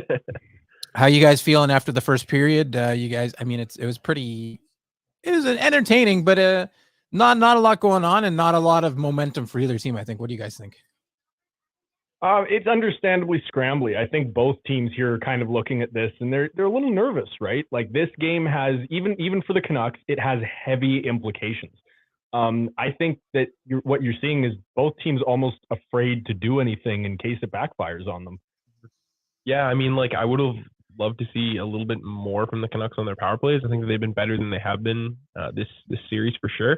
But yeah, it really stings getting 2 power plays and no power play goals in the first period for sure. It would have helped set the tone, that's for sure. Absolutely. Yeah, no, definitely. I totally agree with you guys. Again, mostly pretty even period. Not a lot going on. Couple breakaways, couple 2-on-1s. But some good defense from both teams. Like you said, that's why the scramble. Like you've been alluding to, Jake. Vancouver controlling the faceoffs, winning 55% to 44%. So I mean, it is what it is. It's been pretty close game, just as the whole series has been. So I've got Draisaitl on my screen, just about to drop the puck for the second. The lines are still about the same as they were to end the period, although the under -150 now to the under is still 6.5. If you think this game will end in regulation, there's some great value there on the Canucks at +225. If you think it's going to be a tie going to overtime, +270. I got it at +360 before the game. And Oilers in regulation is even money. And there's puck drop. So we are at 1955, 1954, 1953. At least I am. If you guys are following along with us in the chat. Exit shows up. He was here on Thursday night. Yeah, I did miss you. Thank you for rejoining the stream, Exit. Nice to meet you, pal. Yeah. He was here Thursday, yeah, and I forget who he was cheering for, but he had some good comments. So I'm glad. It's always good to get some reoccurring viewers, and we've got we're up to 100 now. So I mean, hopefully again as we go, it'll pile in a little bit more, and get a little bit more people commenting. Hey, if you're here, drop us a comment. Let us know. Tell us what you think of the show. Tell us what you think of your bets. If you got any bets going out or what you think of our picks. Obviously, the guys on the left are on the Canucks. I'm on this game to go to overtime because I wanted to pick the Oilers, but the value wasn't there. So how was your pizza, boys? Good pizza? we actually ran into a bit of a hiccup with that. It turns out it was ice cold because it had been here for so long. So we've had one of our wonderful family members who's here that's just gone and popped it in the oven for us. So we could be expecting a mid-period pizza delivery in the studio. Yeah. I will cheer for that when it happens. Yeah. I will cheer for that when it happens. So will we. Yeah. Also, just so we don't startle you later, we've pulled up a different stream here. We may be ahead of you now. We're looking at getting to 19:10 on the clock. How dare you, man? Yeah, you guys are. We couldn't let you have all the fun hiding it, all your reactions and stuff. So you guys are 5 seconds or so ahead of me, so that's good. That's actually better. Okay. Yeah, we'll try not to spoil anything too much, but I have been prone to getting a little overexcited. So we'll do our best. See how that goes. Hey, the more overexcitement, the better, especially because that means that there's actually going to be stuff happening in the game, which I welcome for sure. I'm enjoying some peach rings because I'm a child, and they're delicious. Hey, buddy, you're not the only one enjoying some candy. Yeah, what do you have over there? Got some banana frosted candies so here. From under here, like it looks like you've got like a little stash under your towel. You know what I mean? And like, Oh yeah, yeah. These are just hanging on the mic boom arms here. Yeah. They're just. I guess we can take those down. Yeah, At the end of the world. I'll keep mine over here just so it's like quickly grabbable in case I need it. For all the goals that the Canucks are going to score. Twirl that towel, you know? Yeah, I guess if this was Edmonton fans, they might have their sparkly pom-poms. Or have you seen that, by the way, that's what Edmonton hands out as pom-poms? Yeah. That's just an odd choice to me. Well, you know what? I think there's a lot of teams in the NHL who picked up after the Canucks with the whole towel waving thing. I think it's kind of neat. Doing like their own rendition of it. I love it. Fan interaction, fan experience, right? Yeah, and I know I was just ripping on the Oilers. We make fun of them because they're the Oilers, but like I actually respect that they're one of the teams that tried to do their own thing. It bothers me so much that like every team did towels, but Vancouver started that. Like every other team, when they get a playoff tradition, you know, Detroit throws the octopus onto the ice. You don't see other teams throwing octopi onto the ice. I don't think that's a word. Octopi? No. I don't think it's the plural of octopus. Yeah. There you go. It really? There you go. Yeah. Okay. Just like, all right. just Didn't realize we had so many marine biologists in the the live stream.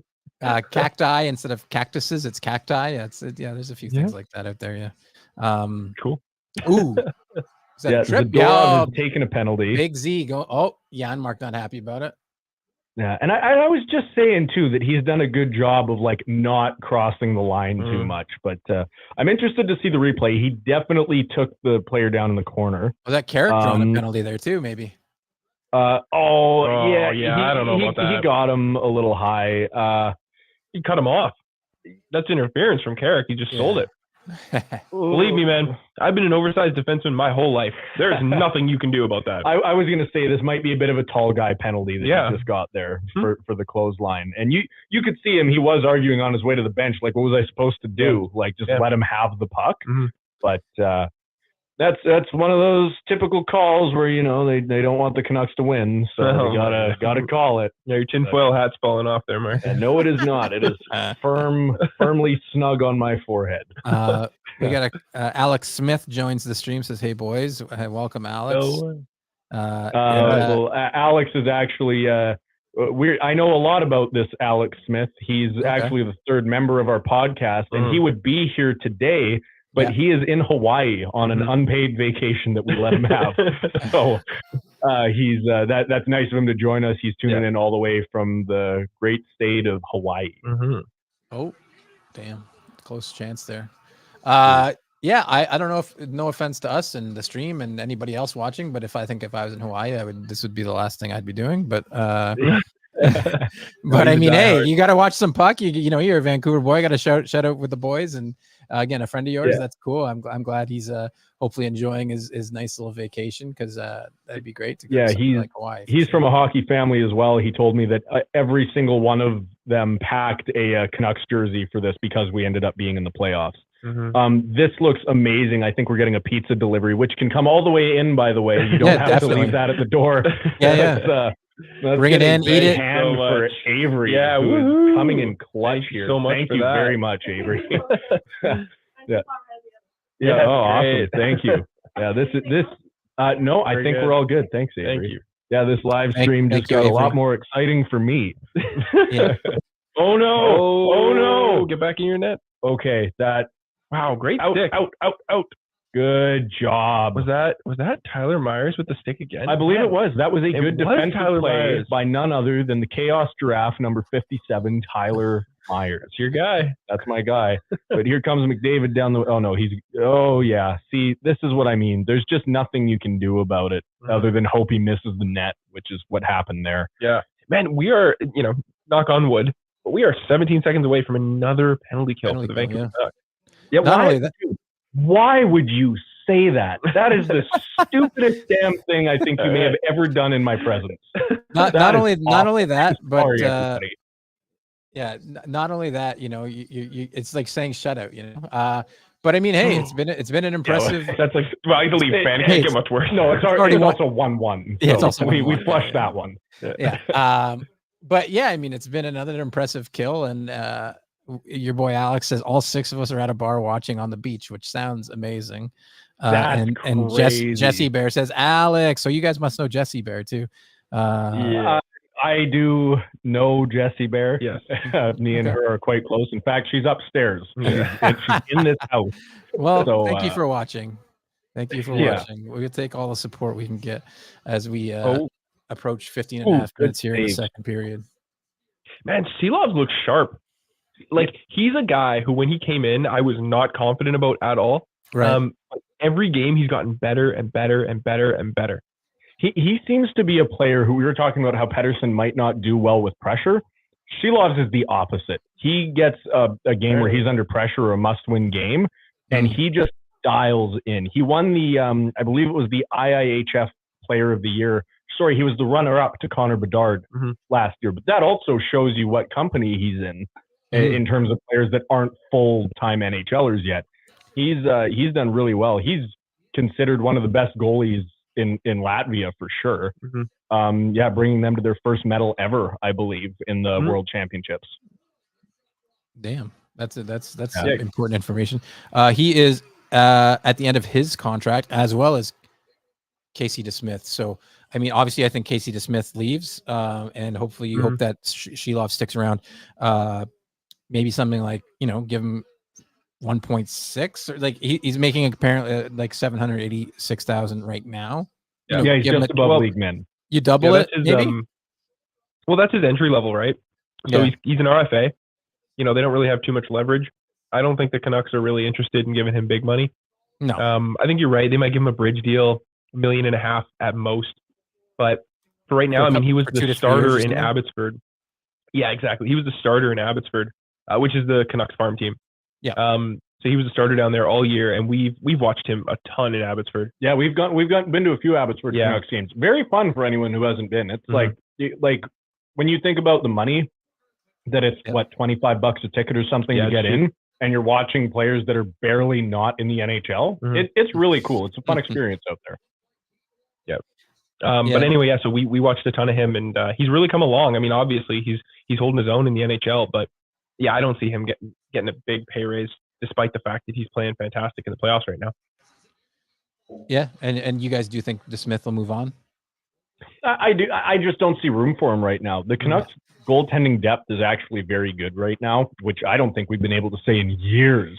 But I don't think since we had a tandem of Schneider-Luongo were we able to say that our goaltending is fine. We don't have anything to worry about. The reason for that is that the Canucks have one of the best goalie coaches in the world, and it's not a secret. Ian Clark is a fantastic goalie coach. I remember back when he re-signed his contract in Vancouver, Jacob Markstrom was the starter in Vancouver, and he posted something on his story on Instagram, just like about Ian Clark and how excited he was to keep him in Vancouver. So that's a guy that's done an amazing job of training and working with these goalies so that they can not only stay at the NHL level, but really succeed at the NHL level. I would be willing to bet that most hockey fans in other markets don't know the name of their goaltending coach. You're probably right about that. Most Canucks fans know who Ian Clark is just because, he is widely regarded as the best in the league, if not one of the best. Oh, yeah. And we've had every goalie that's ever worked with him has basically come out and said exactly that. The guy's a miracle worker.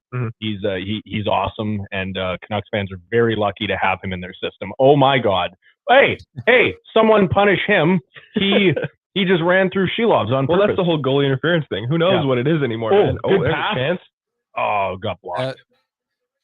I got to see a replay of that. It looked. I thought the puck was going to be in the net, but that's it wasn't. I want to see a replay of what happened there.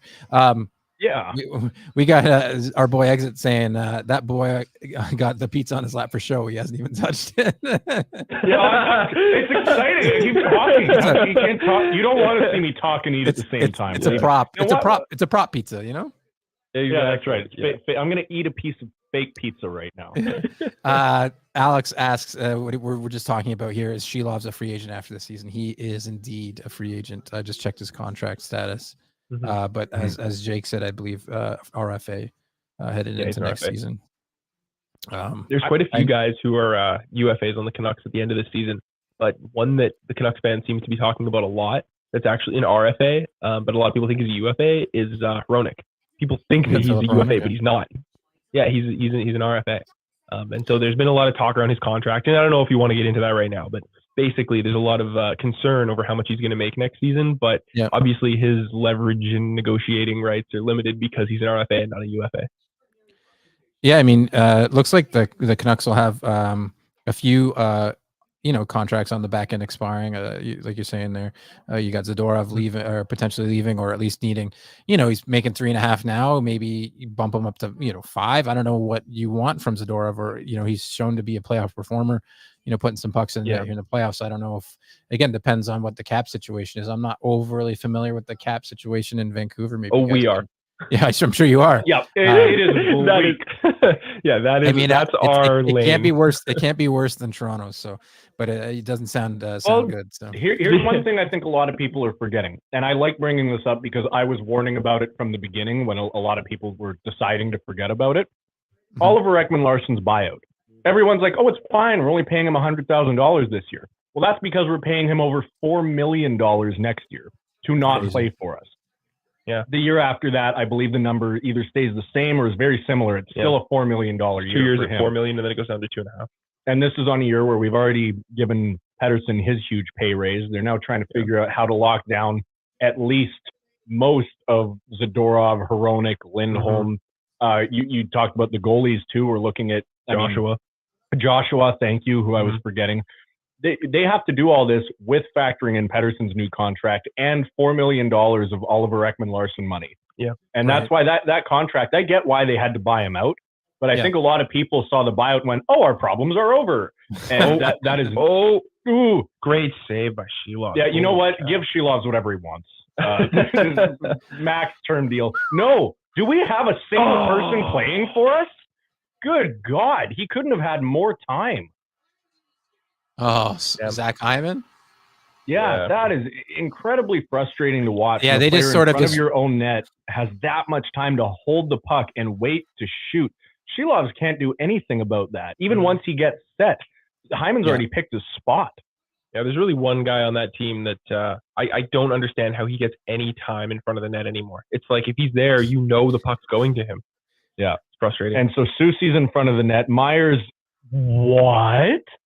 Yeah, Myers, who we've been very complimentary of in this game, goes to check Hyman and then decides, never mind, I'm just going to lay down on the ice. I guess he was trying to play like front goalie. You know what? I'm sorry, but can you remind me, what is that? What is front goalie again? I don't think that was when you bend down in front of the goalie, hoping that the goalie will cover the other half that you're not covering. I don't know, man. Yeah, I'm just trying to get in the mindset of pads on his legs. I don't know what the fuck Tyler Myers was doing. That's what I don't know.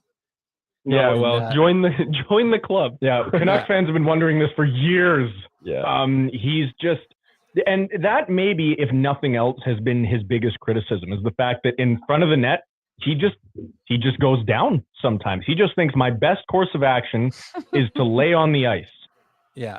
And no. Oh God. Okay. So, is it again though? You get a huge open lane, right? Like, no, where was the team? I know probably on a line change, but that's a bad change.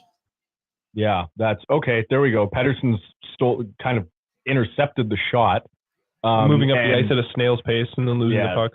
That's a thing too. Pettersson, he's a very good stick handler, and I think he could go through the zone more, like over the blue line more and into the zone. How is that not a trip? Explain to me how that is not a blatant trip with the ref sitting there and watching. Anyway, I'm getting off track. Pettersson would be good at zone entries if he just skated a little faster. It's like he's scared to get hit, so he slows down, but that makes him easier to hit. We talked about McDavid. Part of the reason you can't hit him is because when you're moving at those speeds, it's hard for a player to commit to hitting you because they don't know where you're going to go. When you're standing practically still, you're much easier to line up. So I wish he would try to come into the zone with a little more speed instead of looking over both shoulders, seeing where he's going to drop past to. Yeah.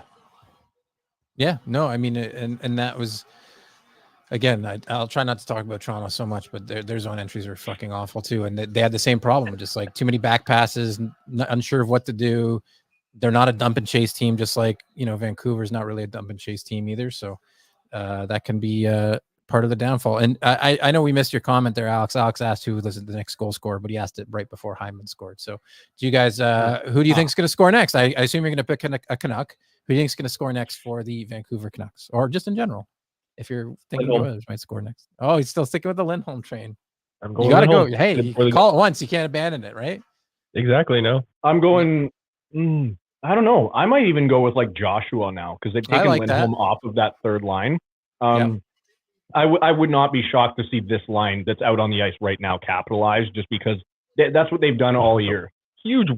Yeah, that was Jesus. three slashes and then a hit long after Hughes had gotten rid of the puck. Yeah, But that's what a else couple is new? A couple of almost like Ooh. a two-hand on his hip there too. The first one. Yep. Nice Again, play, Garland. Keep it in deep. That's Again, what I'm saying. Like, another goalie goes down there too. It looked like. yeah, he got absolutely ran through.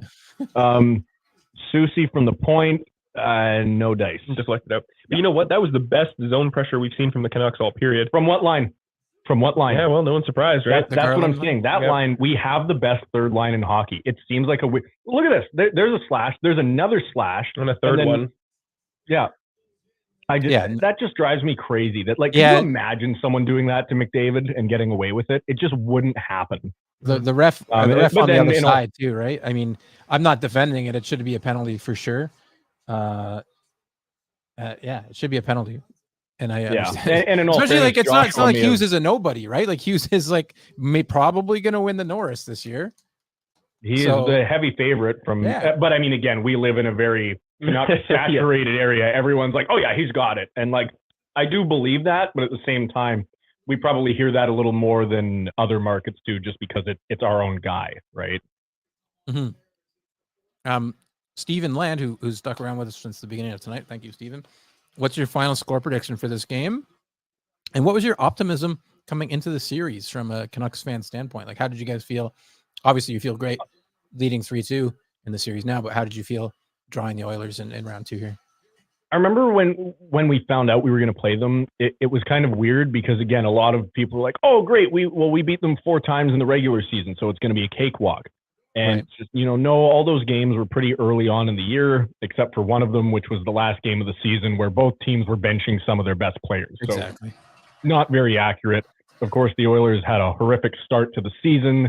The Canucks had a great one. I think they really did level out towards the end of the season, and now they're very even teams.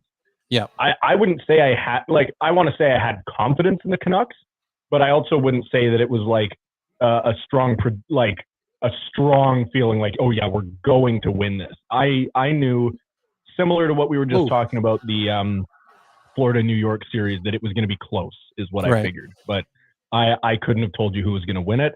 And obviously you have to be happy that the Canucks are in the situation they're in. Yeah, I think it's funny when you look at, especially all the insiders who picked the Oilers to win in 4, 5, 6 games, and now we're looking back and we know that's not true.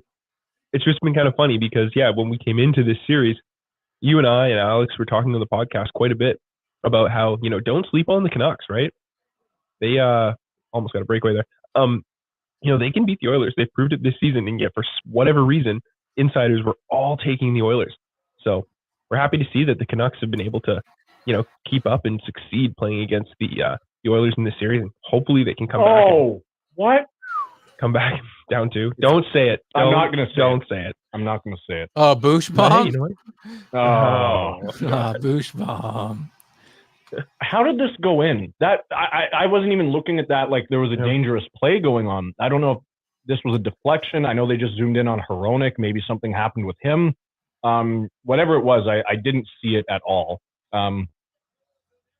I'm actually not convinced that Bouchard was even in the camera frame when that shot was taken. He was really almost outside the blue line. Yeah, I mean, you break it down for us here, guys. I was busy talking. So the shot comes in, and it beats Silov's clean. I don't know if he was screened. We're going to find out now. Hughes Suter tried to block it. Yeah, but still, I hate to say it. I know we were just complimenting him. You want him to have that one. That's not a shot you want to let in. That's a 2-goal Edmonton lead halfway through the game. It's not something that this team hasn't proven they can come back from. No. But obviously, you want to see the wheels start turning the other direction now. This is it's definitely not an insurmountable lead, but I mean, the Canucks are going to need to find a way to generate some energy for sure. Because it's funny, in Game 5, they just had so much momentum and energy, and in this game, they just don't seem to have that same kind of pressure. Do you think, can you attribute that to just like home ice? It's possible. Even when you look at the difference of the way Elias Pettersson was playing, right? His best game was Game 5 in Vancouver, when the fans had created an online decision, like before the game, they were going to chant "Let's go Petey" at the beginning of the game. They did that, and he looked like he was on fire all night. He ended up getting the assist on the JT Miller goal at the end of the game that won them the game. I think that for sure. I think a lot of teams like to admit that when they play away games, it's hard, right? Because you're not just playing the other team. You have 18,000 people that want you to lose in the building, right? I think for sure it factors in. And I'm not saying that's the whole reason Edmonton's winning. I mean, I believe the teams have traded wins since the beginning of the series. Yeah, but it's definitely something where you have to think it's in their heads at least a little bit. Yeah, and like you guys said, you don't want this going 7, especially when you are the team not, the underdog, and people are going to doubt you heading into Game 7 as well. I think that's a big thing. But I mean, Vancouver's proven people wrong a bunch of times, again, with the adversity they faced in round 1, and that comeback against Nashville, of course. And our boy Exit, he didn't catch you guys' names and where to find you before. So again, we'll let you do that again. Drop your names and your pod and your TikTok, all those things, so people know where to find you. People can follow you. Yeah, for sure. So we're the Vancouver Boys podcast. My friend Marcus here, he's more well known on TikTok as Canucks videos. But together we started this podcast about 3 years ago. You can find us on TikTok, Twitch, YouTube, all the socials at Vancouver Boys Podcast. We record an episode anywhere from an hour and a half to 2.5 hours every week. We release it every Friday. During the playoffs, we've been trying to get a little bit more in depth and our release schedule is a little bit more consistent. So yeah, definitely come check us out on Spotify, Apple Podcasts. We chat about the Canucks a ton, especially right now, but we release episodes throughout the year. Like I said, we've been doing this for 3 years. We've only missed like a handful of weeks. We have over 150 episodes, and we've got a really loyal fan base that really loves our stuff. And I mean, that goes to show Shadow Wolf, who's in the audience there too. He's been watching and listening along to us for years, and yeah, it's a super fun time. We're kind of more of your like laid back analysis, kind of like goofing around about the team type of podcast. We're not your serious insider knowledge. We're not going to give you the inside scoop, but we're going to give you a fun conversation about your favorite team and conversations about teams around the league. So if you really want to find a podcast that's just kind of a good time to throw on in the background and listen to and feel like you're hanging out with us for a couple hours, that's the place to do it. Absolutely. He agrees. So there you go. Hey, that was fancy. I'm sold. And also when I zoomed in there, I love the mugs. I didn't get to see that early on. So we got these. I lost my glasses there. Yeah, they got our names on them, and then the podcast logo on the other side. That's actually Alex Smith helped us get those. So that's a shout out to. I don't know if he's still watching or not, or if he's decided to do we'll something find out. better in Hawaii. We're at over 120 now, so that's good. It keeps going up steadily, slowly. People are tell your friends to watch a few good guys watch the Edmonton Oilers and the Vancouver Canucks. Oilers have taken over. They have 11 shots in this period to edit Vancouver's 2 with 7.5 minutes left in the second period. So big momentum shift. To see that. You hate to see it if you're if you're a Vancouver Canucks fan. Game 7 would be on Monday night. Yeah, I'm gonna look at Monday at 9 is the schedule right now. If it happens, nice little Victoria Day. Have some barbecue, watch some hockey. Or just think about watching hockey in the third round, because would that be cool? Series will be over already, right? It's possible. It's possible. Yeah. Again, the Oilers, they've got some leaks in their defense, leaks in goaltending. So we'll see. But you got to get some pucks on that. You got to get some momentum back if you're Vancouver here. The odds are ridiculous right now. Oilers minus 1,400 on the money line, plus 750 for Vancouver. Damn.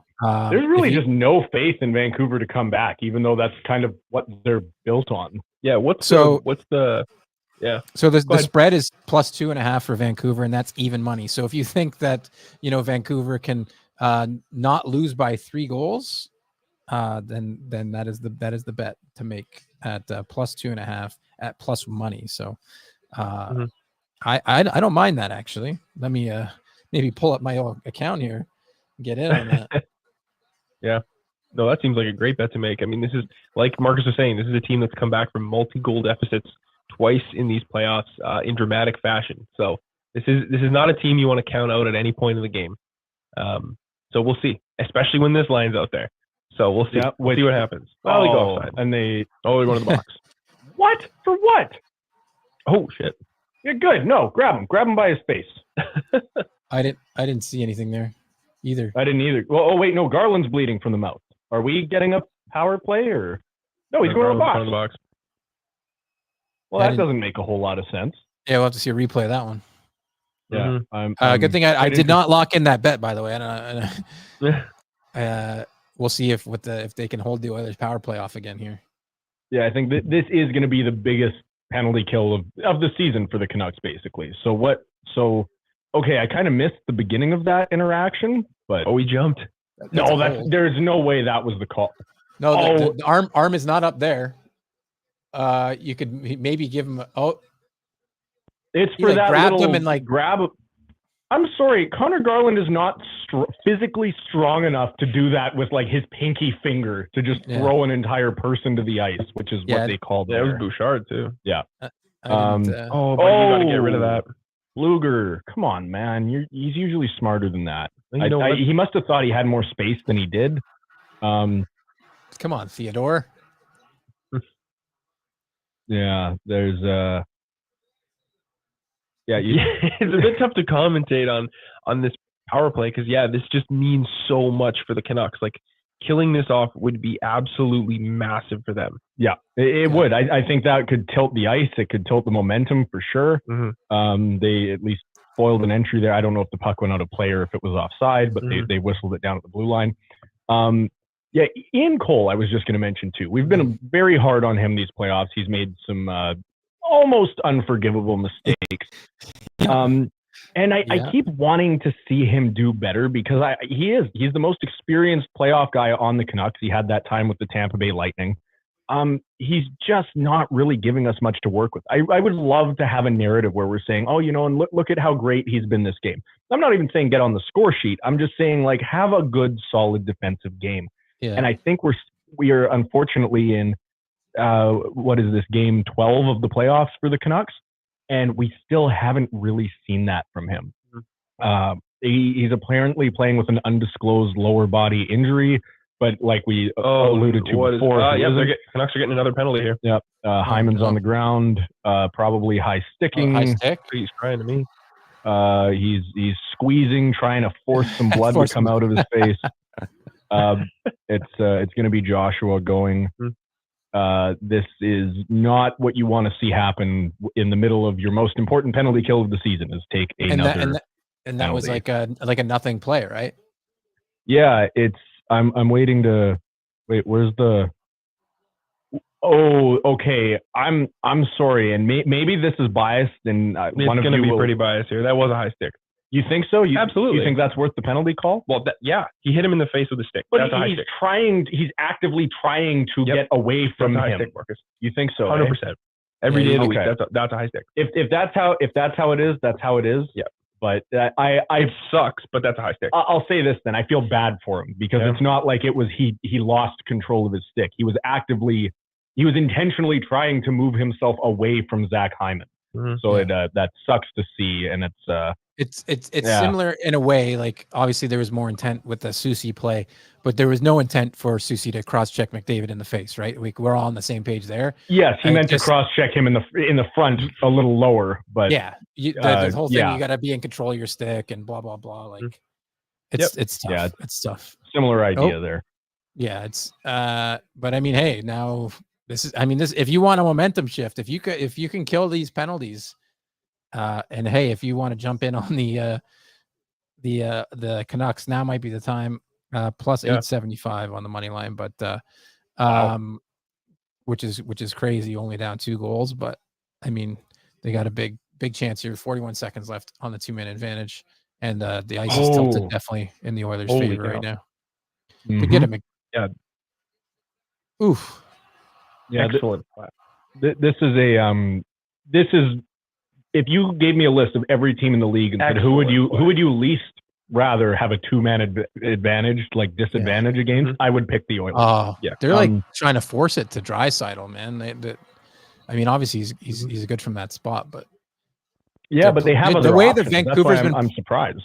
The way that Vancouver's been playing this and a lot of their penalty kills, just really dropping guys towards the net and putting bodies in front, trying to. Shit. Oh no. Okay, good. They kept that in the corner. I was really worried that was going to come out front. Yeah, no kidding. But yeah, like you were saying, they're doing a real good job of keeping the puck away from Leon Draisaitl and Zach Hyman.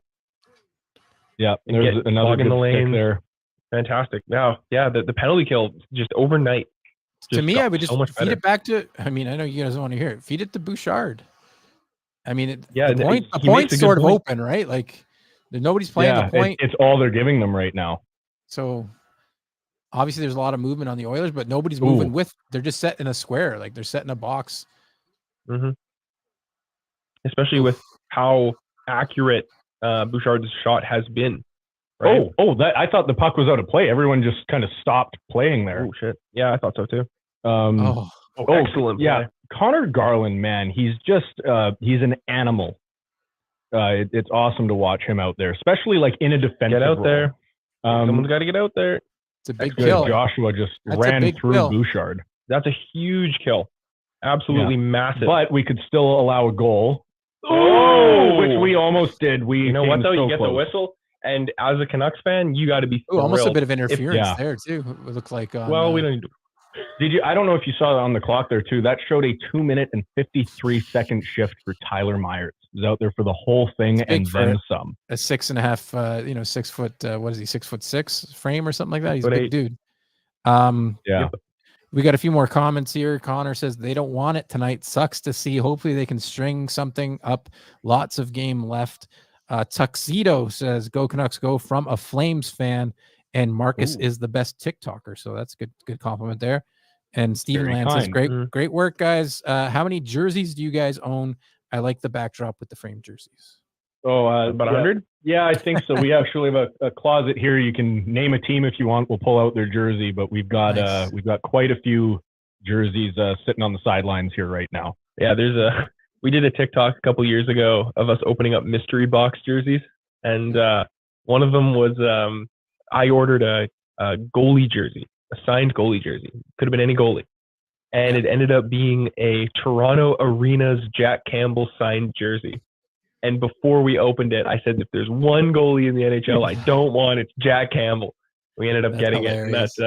And that video is still up quite a bit. Well, the good thing about it is that he's not in the league anymore, so you don't have to worry about it. Poor guy. That jersey's worth so much. Poor guy. Yeah. That's crazy that he had such a big fall from grace. And I mean, he had a good season. He had one good season with the Leafs. Had an okay season with the Oilers before giving up the net to Stuart Skinner. I was a little bit surprised to see how much money he got based on having one good season. I mean, when you look at other goalies that signed right around the same time, you've got Thatcher Demko, one of the up-and-coming best young goalies in the league. You had UC Saros, who'd already proven himself in the NHL to some degree. And I believe Jacob Markstrom very, very recently before that signed while just coming off of 2 really good seasons. Mm-hmm. So I was a bit surprised that Campbell actually got as much money as he did when he said when he said he was going to leave the Leafs to pursue just getting more money. That surprised me a lot. Yeah, I mean the Leafs weren't really in a position to pay anybody. They still aren't. So not yet. Don't worry. You guys are about to have 11 million come off of the book. Actually, you know what? I don't want to go too far down the rabbit hole of a non-Canucks team, but Jake is, we mentioned before, a bit of a Preds fan, and there have been some rumors there about Mitch Marner possibly going to the Preds. Is there a piece that you've seen from the Preds that you kind of think, oh, that'd be nice to get in the return? Yeah, I mean, I'll take Roman Josi. No, I'm just kidding. I bet you would. Yeah, I bet I would. Yeah, I mean, I'll take a closer look now, just like, at some other pieces maybe that they can give away. I'm not familiar with their farm system, obviously. Not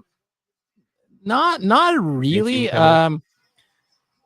Not really. I mean, God, they've got a few Leafs rejects on there too. Tyson Barrie, Luke Shen. Mm-hmm. Oh yeah. Yeah, no, I mean, no, not really. I mean, they've got some good top end guys. Obviously, Philip Forsberg would be great, but I mean, he's expensive too. So you're trying to get rid of some cap by getting rid of Marner if you can. I just don't think. Oh, Vancouver's going to go on the power play. I don't think that. I don't think he'll waive his no move. I just, knowing what I know about Marner in the media and from word around town. Oh, too bad. Sorry, I didn't mean to interrupt you. No. They made a really good kind of almost Sedin pass type play there to try to get one, and it just didn't work. But yeah, I think the penalty is here. Yeah, you can kind of call that whatever you want to. You could call that 4 or 5 different things, and I wouldn't complain. That all makes sense. Yeah, it's a trip. Blue foot, trip, hook, kind of could be any of them. Rough. Holding, whatever you charging. At this point, everything's charging. I don't know, but that's this is Vancouver's chance to truly turn the tides. If they can get a power play that looks completely different than the other ones they've had in this game. Like, I was going to say, like, if they can improve on 0 shots on 2 power plays. Yeah, if you could just do literally anything better, that would be phenomenal to see. Yeah, Lindholm's on the ice, on the power play. Come on, buddy, put it in. This is my bet. Oh, yeah, that's right, too. Yeah, I believe I had Lindholm on the Vancouver Boys special there in the parlay. So might be a good time to hit that. Or no, did you have to lock into that pregame for the parlay? Yeah, you did. Yeah. Yeah, well, so for anyone who did, cross your fingers. If you didn't, sucks to suck. Should have taken it while you had the chance. Well, I like how they're setting up Lindholm on the top far side there, away from the puck. Yeah, what I don't like is how they're using Pettersson like a... As long as they come out of the scrum here with the puck. Yeah. There you go. Okay. Lindholm is wide open, but he's got to get the puck somehow. Pettersson stopped. They got to test Skinner more, man. Like he's only seen 7 shots. Yeah. I also wish Pettersson would stop making the play, baiting them into board battles, like as if he can win them. He can't. It's like he just thinks, okay, my best option is I'm going to try to freeze the puck here. But while he's doing that, he's just getting attacked. Yeah. And I just don't totally get it. Did we just get called for icing on a... Good God. Holy cow, that's brutal. You just want them so... I'll take it. I was so mad at them just now. I didn't see it. No, I didn't either. What ironic how too? Too many men. It's also ironic how the Canucks took a penalty with 55 seconds left in their penalty. Yeah, you're right. And the Oilers did the same thing not 5 minutes later. So. Okay, I did bet the Canucks to +2.5 to not lose by 3 goals. I got that at even money. That was my live bet I just put in before that penalty was taken. So I don't know what you'd get now. You would get it's locked right now because there's stuff going on. So that's crazy though. That's a dumb penalty. You can't do that. No. Again, we talked about you can't do what Dakota Joshua did. You also can't do what the Oilers just did. Just a mental lapse there, and now you're, you know what I mean, down 2 men with, and again, a huge. We've seen it time and time again in the regular season and the playoffs. You get these late period goals. You carry that momentum into the third sometimes. Yeah, I also want to mention I am stunned that Tocchet just burned their timeout to prepare for this. No? Nope. I think it's because a key moment in the game, he's resting the power play. Oh, yeah. Well, it's also the whole momentum thing we were talking about, right? The Canucks just killed 2-man advantage. Mm-hmm. Now they're on a 2-man advantage. And you don't think this interrupts that momentum? Not even a little bit. Dude, I guarantee you those players right there, they used that timeout to gather their thoughts, calm down, think about things logically, and get back at it. I think that was a brilliant coaching move. Because I think you're about to see, hopefully, as long as they win this draw. Well, they don't. But if they had, you would have seen a pretty good set play there. But now we'll see if they can enter the zone, get control, and then set up here. Yeah. Well, the dump and chase finally almost worked. Oh, good God. You can't. Here we go. Pettersson, right now. Nope. Miller. Oh, he missed. I don't know if that was just outside of his reach or if he just whiffed on it, but. Yeah, I'm thinking Miller wants to shoot now. He usually just gets annoyed when other things don't work, and he'll shoot it himself. Puck is out of play. A lot of time ticked down, though. Yeah. Wow. Yeah, they'll probably fix that. They'll probably fix that. We got a few comments here. Bias aside, who you think will win this series based off what we've seen? I mean, it's tough to say now, but if you think it goes 7, you're obviously picking the Canucks, right?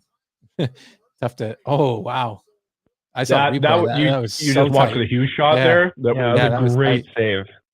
I kept watching that replay, going, "When's it gonna not go in the net?" Like it felt like I felt like I was watching a goal. You know, that was a very good save by Skinner. On, get that draw. There you go. And then it says "Go Canucks, go!" Coming from a Stars fan, part-time Leafs fan, and maybe also 10% Avs fan. He loves the hockey, apparently. Yeah, he's a big hockey guy. And Gray B says #justice for Gate 14. That's a local Toronto Blue Jays podcast that Sports Interaction is working with. We still have a relationship with Johnny Junta of Gate 14, so no need for justice. We're still friends with those guys, and they'll tell you that too. So, oh, damn, out of the box and couldn't get it.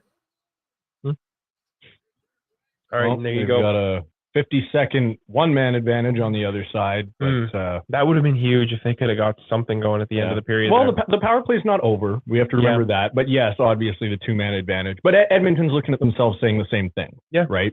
So it would have been nice to turn the momentum on it, though, for sure. Yep. All right, gentlemen. Well, that is the second period for you. Let's just quickly go over the lines here. Huge. It's minus 1,600 for the Oilers, which again, you're not going to bet. If you have to bet $1,600 to win $100, I don't recommend you doing that. Vancouver Canucks plus 800 on the money line, and then you've got Vancouver Canucks plus 2.5 is minus 125. So you think if they're going to win the game or lose by less than 3, it's minus 125, which I jumped in on live when it was plus 100. So I do recommend that. But hey, bet responsibly, play responsibly, bet local with Sports Interaction. Any last words before we go to a little break here, boys? Yeah, what's the bet for the game to go to overtime? Right now, it is plus 625 to go to overtime, which again might be worth a look as well. For sure, 2-goal game in the third would not be the first time the Canucks have tied one of those up. So if you bet $10 there, you can get $62.50 in profit. So I mean that's worth it maybe. Again, I was on that before the game. I don't like it. Maybe I'd like it a bit more if it was 3-2. Then I might jump in on it. Obviously the odds wouldn't be as good, but that's where we're heading into second intermission. So we will be right back. Don't go anywhere, guys. Thanks for tuning in with us, and we'll see you guys in about 10 minutes or so, right here in the locker room.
We are I don't want to get sued by Bruce Buffer. We are back in the locker room for the third period of the Oilers and Canucks game 6. The second period did not go as planned for the Canucks, did not go as planned for the Vancouver boys and their podcast. They got more za, they got more soda, they're ready to go. They're loaded and ready to go. And by that, I mean loaded with carbs because it's a pizza's delicious. Pizza's delicious here. Very good. Again, a quick look at the lines here before we get started. The under 6.5 is shaded to juice the under -175. And the Oilers are -2,000 favorites, which was up from -1,600 to start to end the second period. If you think this game can get to overtime, +675, which again I think is a good value. We've seen the Oilers be a little leaky. We've seen the Canucks mount comebacks. How was your second intermission, boys? Welcome back to the show. Fantastic. As you mentioned, we're restocked on pizza. Yep. Restocked on liquids. And ready to see a power play goal to start the third. Yes, that's what we are cheering for here. I am jealous of your pizza. I might have to get something after the show. I only have candy and cookies in here. I've got some chocolate-covered Oreos and some peach rings. That's just not cutting it. That sounds pretty good. Yeah, it's not cutting it though. It's not cutting it for me. I need a little bit more sustenance, a little bit more, something a little heavier. I'm at 1932, 1931, 1930 here in the third period. For those of you who are watching with us, thanks for sticking around with us.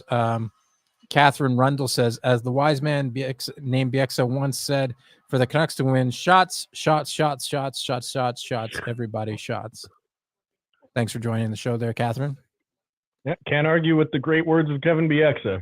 He is onto something. We have 9 shots through 2 periods of play, and that is just quite simply not enough to win a playoff game. Not even close. No, especially not a team like the Oilers. Yeah, and with 3 seconds left in this power play, I don't see them scoring a power play goal. No, the odds are dwindling, and they've dwindled. But you know what? I'm still optimistic. This is a team that's proven they can come back. It's only a 2-goal deficit, right? It's not insurmountable. We've said that before, and I'll keep saying it. 2 goals is not an insurmountable right. Let's make that. They keep it at 2 goals. Yes. If they go down by another one, I'm sorry, but I'm not liking their odds. They're gonna need to get the next goal in this game for sure. Nice play by Myers there on the boards. Mm-hmm. But if you do like the odds, make sure to take the odds on Sports Interaction. Well done. You're hired. Yeah, I think they got to get it. Get some momentum early. I mean, Edmonton's come out and controlled it so far, a minute and a half into the third. Myers made a nice play on the boards there a few minutes ago to get the puck out. Yeah, I mean, it's just got to be done early. I think that, we've seen it, and they've come back against Nashville with, just under 2 minutes left in the game, or 3 minutes, was it, in the last series. So we'll see if they can do it again. Well, they got a little bit more time this time. They got 18 minutes, but hopefully we don't have to wait until the 2-minute mark before they start putting anything in the net. But that would be about what they normally do. They wait to pull the goalie, then they score 3 goals after that. Yeah, but we'll see. Mm-hmm. But yeah, how can you really talk about Skinner in this game as they pan to him there? He hasn't been tested, so much of the conversation before the game was that Skinner's coming in, and when he's faced 9 shots through 2 periods, you can't really judge his game. Could that be a blessing in disguise? It's not a blessing in disguise. The 2-on-1 where Shelovs doesn't know where the puck is at all, and manages to cover it somewhere.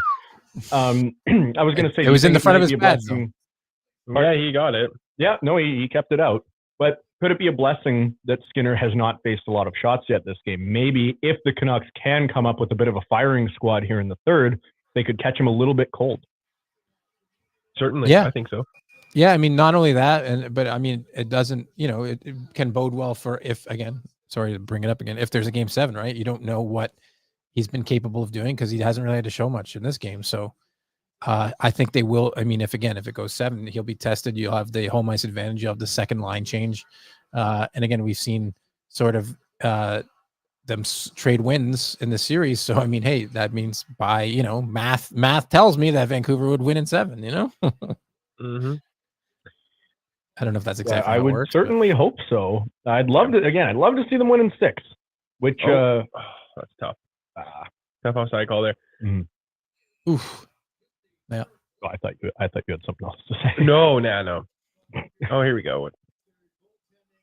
Also, it hasn't been as no. chippy as I would thought either. You know. No, I think again we're at that point where both teams are kind of terrified to take a penalty now, especially after back-to-back 2-man advantages. The refs are saying we're not afraid to call things. And I think that's putting the players into this state of like, we are going to play some very disciplined hockey from now on because they have to. You take a penalty, you could be the reason your team loses. 100%. 100%. Yeah. I wonder, what was that called for? Why'd they blow the whistle? Because the draw Yeah, went the back draw, to center. It was at center. Yeah, I'm not sure exactly. Again, I don't know why that happened. offside. We don't have the audio of the game. Yeah. We're just listening to ourselves. I think maybe because that's where the pass came from, so they brought it all the way back out. Yeah, maybe. I don't know. Man, it's so hard to watch the Canucks struggle to break into the zone. Oh, what the hell happened there? It's so frustrating, right? The Oilers have effectively parked the bus, right? They're not pushing. And the Canucks just can't get anything going. It's so hard to watch. There's a shot on. At least test them, right? Yep. I don't hate that from Garland. And that's what Jake was alluding to earlier. You know, you get that puck on net, you get the face off in the offensive zone. Yep. Yeah, I don't hate it. It's better than the standard zone break-ins they've been having of losing the puck deep, right? Yep. It would be nice to see them just set up and get some offensive zone time because on the power play, at least on their last one, they did look good. They were able to hold the puck for, I know it was a 2-man advantage for a little bit there too.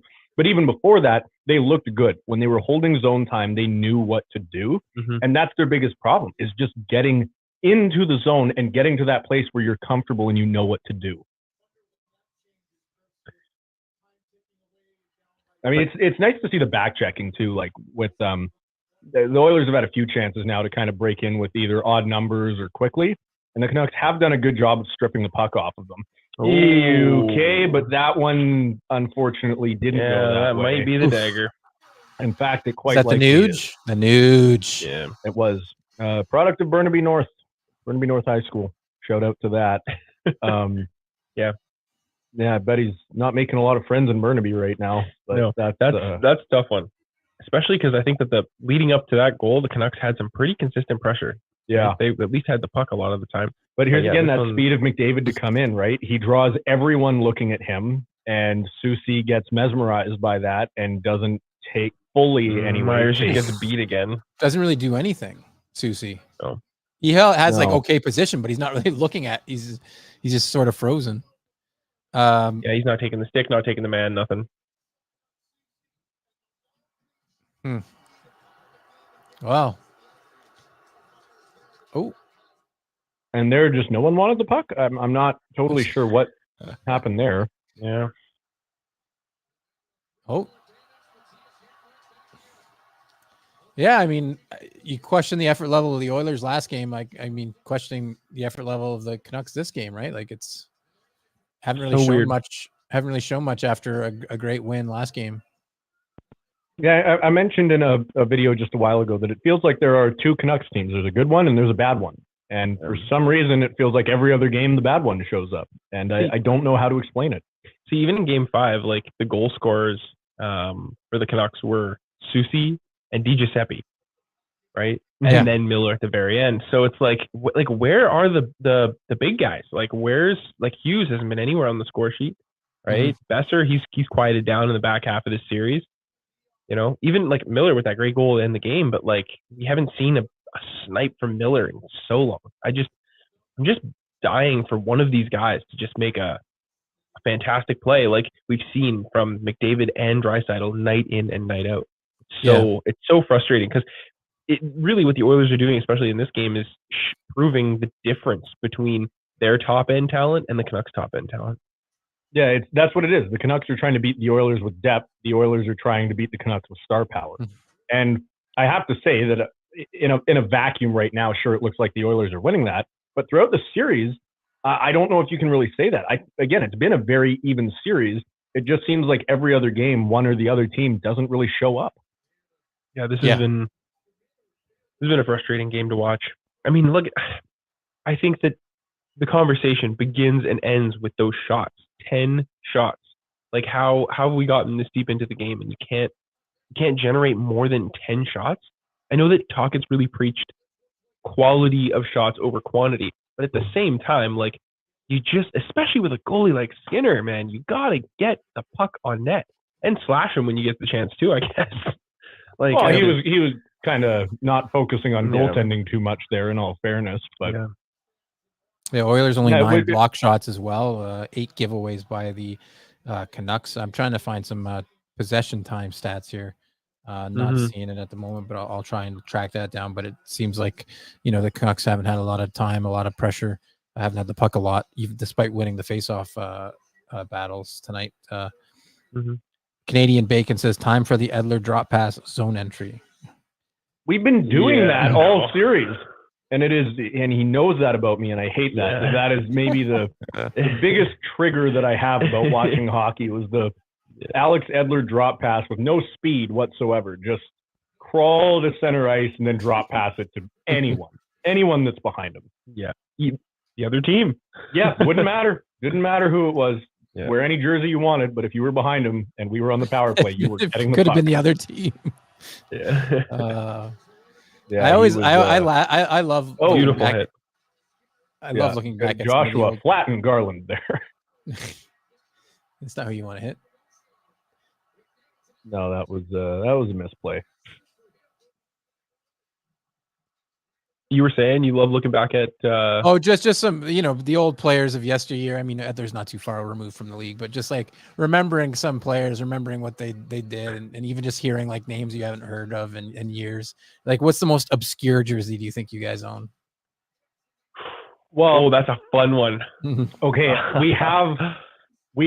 this one's got to be pretty weird, but I mean, people would know the player, but they wouldn't think of the team. Yeah. Well, we might have different ones on this. No, I think we're bang on in the same one. I have a signed Trevor Linden Montreal Canadiens jersey from his 4-month stint with that team where he was somehow the captain. Yeah. But that what a weird time in Canadiens history that must have been, but even weirder for the Canucks. Oh no, boy. That is how there's no penalty on that play, I have no idea. It looks like there is, and he's pointing at center ice. Is this a penalty shot? I couldn't tell if he was pointing at the center ice or at the box, just from that camera angle. Just looks like a penalty, I think. I'm hoping so. Kane's complaining about it, so I'm assuming it's not a penalty shot. Oh, Kane complains about everything.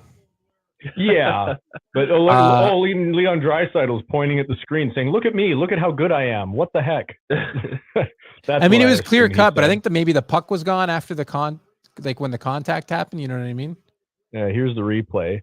Tyler Myers. Yep. The way he went into that post is not a friendly position. Oh. Anyways, back to the jersey. He scissored it or what? Yeah, he did. He took that one right between the legs. Yeah. Back to the jerseys, because I love that question. So Marcus had mentioned that his favorite jersey that he owns is the Trevor Linden signed Montreal Canadiens jersey. Mine happens to be a Vancouver Canuck as well, who isn't on the Canucks. It's a jersey from another team. And the story leading up to how we got this jersey is also interesting to me. So we started this jersey collecting, endeavor like 2022. And we just started picking up jerseys, trying to find ones from different teams.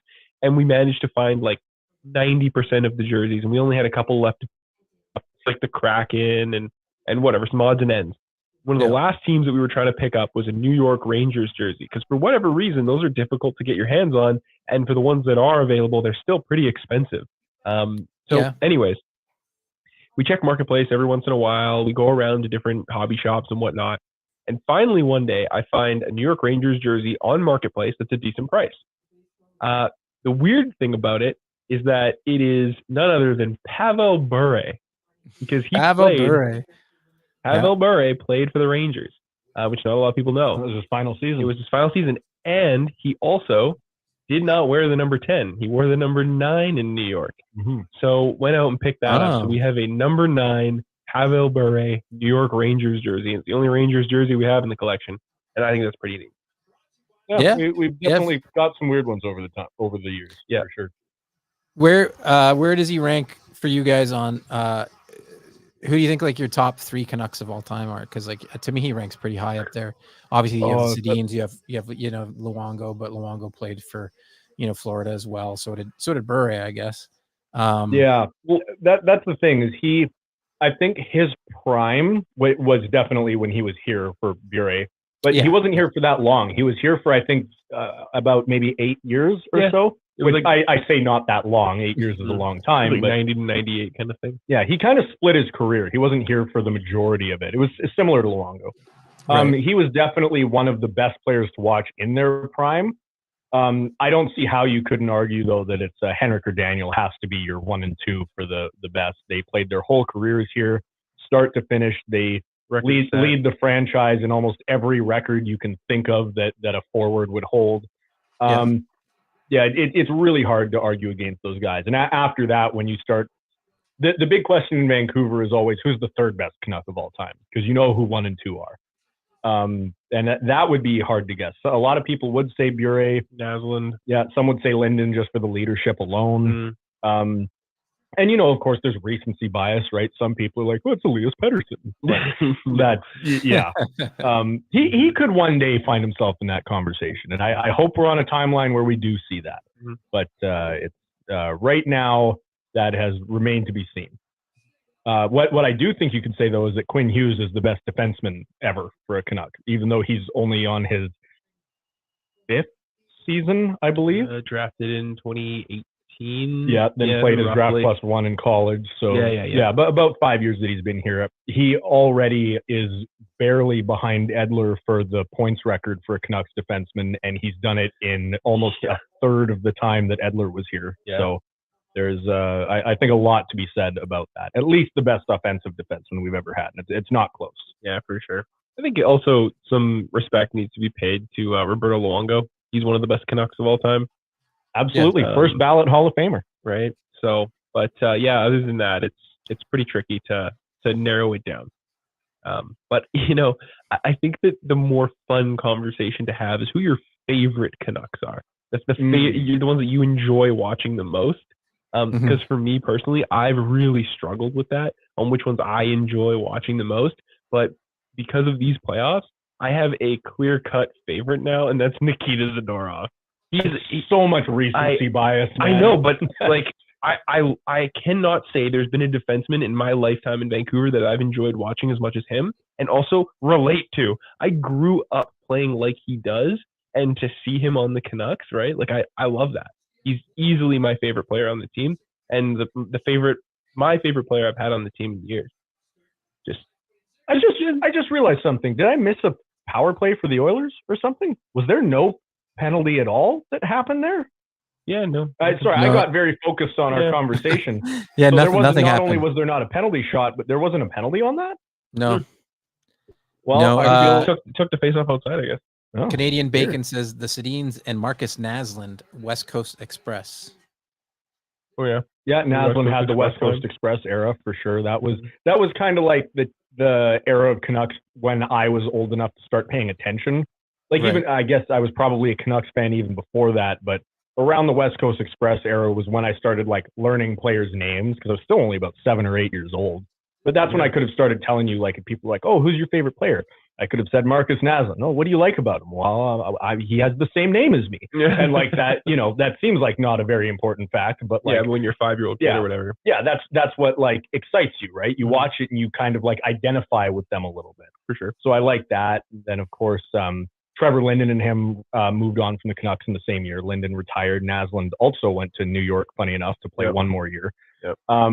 So yeah, that was, I believe, around when I was in grade 4 or so, and that was kind of just after the West Coast Express era had ended. But I remember those gradient jerseys. I remember watching them and thinking, yeah, those look cool. And then now, I still like them actually, the gradients I like. I never liked the dark navy ones that the Canucks wore around then. I always thought they looked boring. I think the white ones look really nice with the blue and the red kind of mixed into the logo. And yeah, the gradient, I always thought that kind of looks cool. Looks like silver. Yeah, like those early 2000s fake fireplaces, like the electric ones. That's what the gradient one always reminded me of. Just like red and fades into blue. Yeah. It's super hot. That's what I assume those fireplace designers like. Damn. I know. Yeah. Just missed one on the back door there. Eh? Yeah.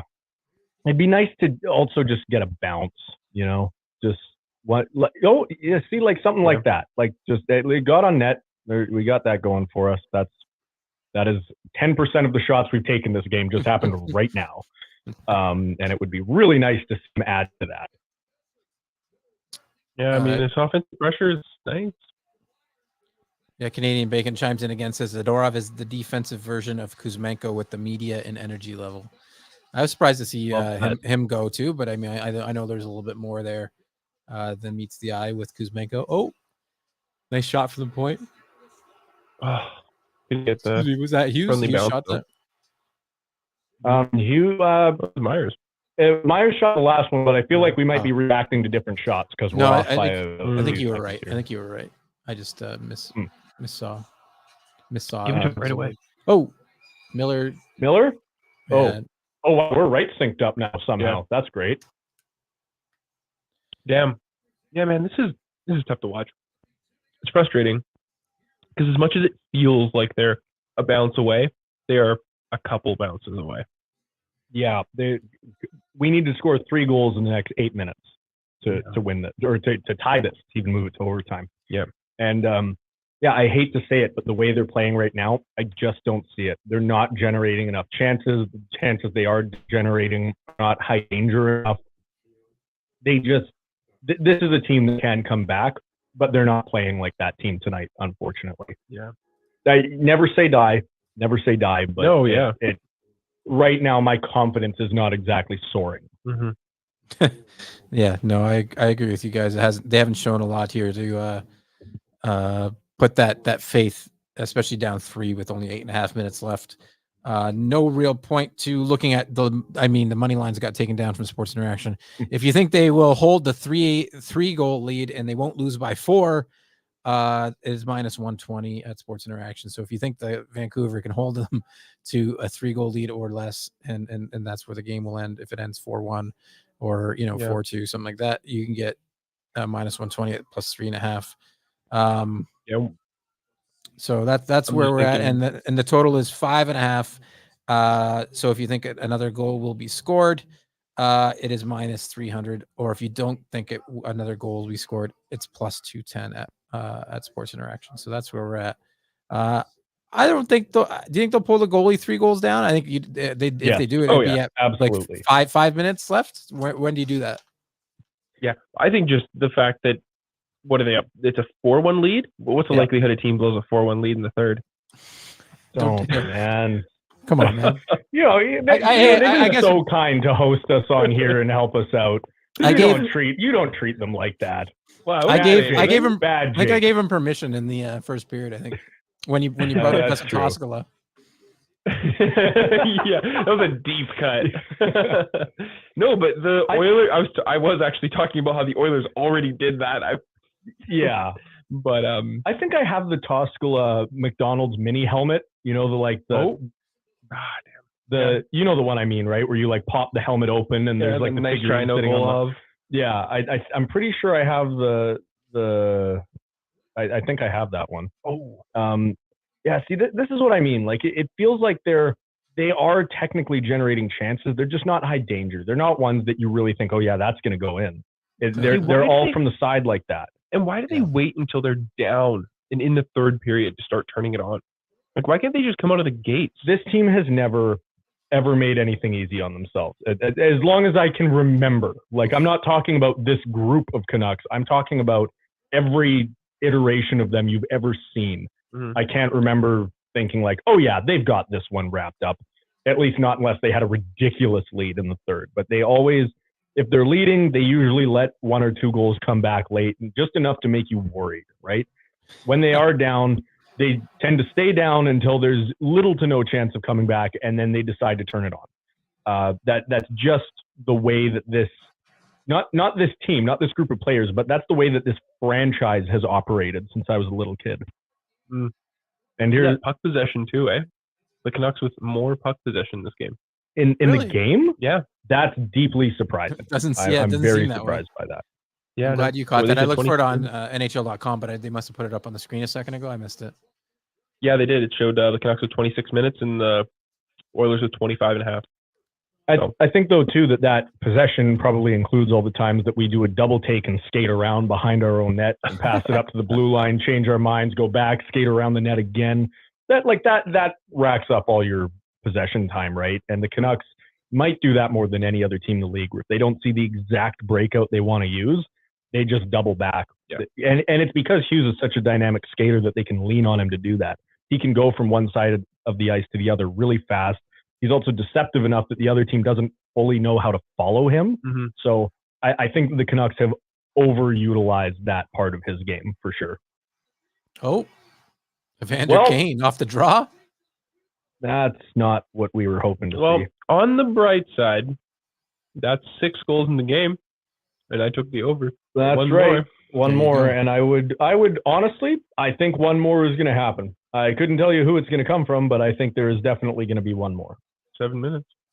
Alex chimes in. He says, this team has made me anxious the entire playoffs. They coast during the middle and put pressure on in the last 5 to 10 minutes, just like you guys were saying a minute ago. Yeah, we're definitely not the only ones who've noticed that. This team just has a tendency to, like we said, they make things harder on themselves.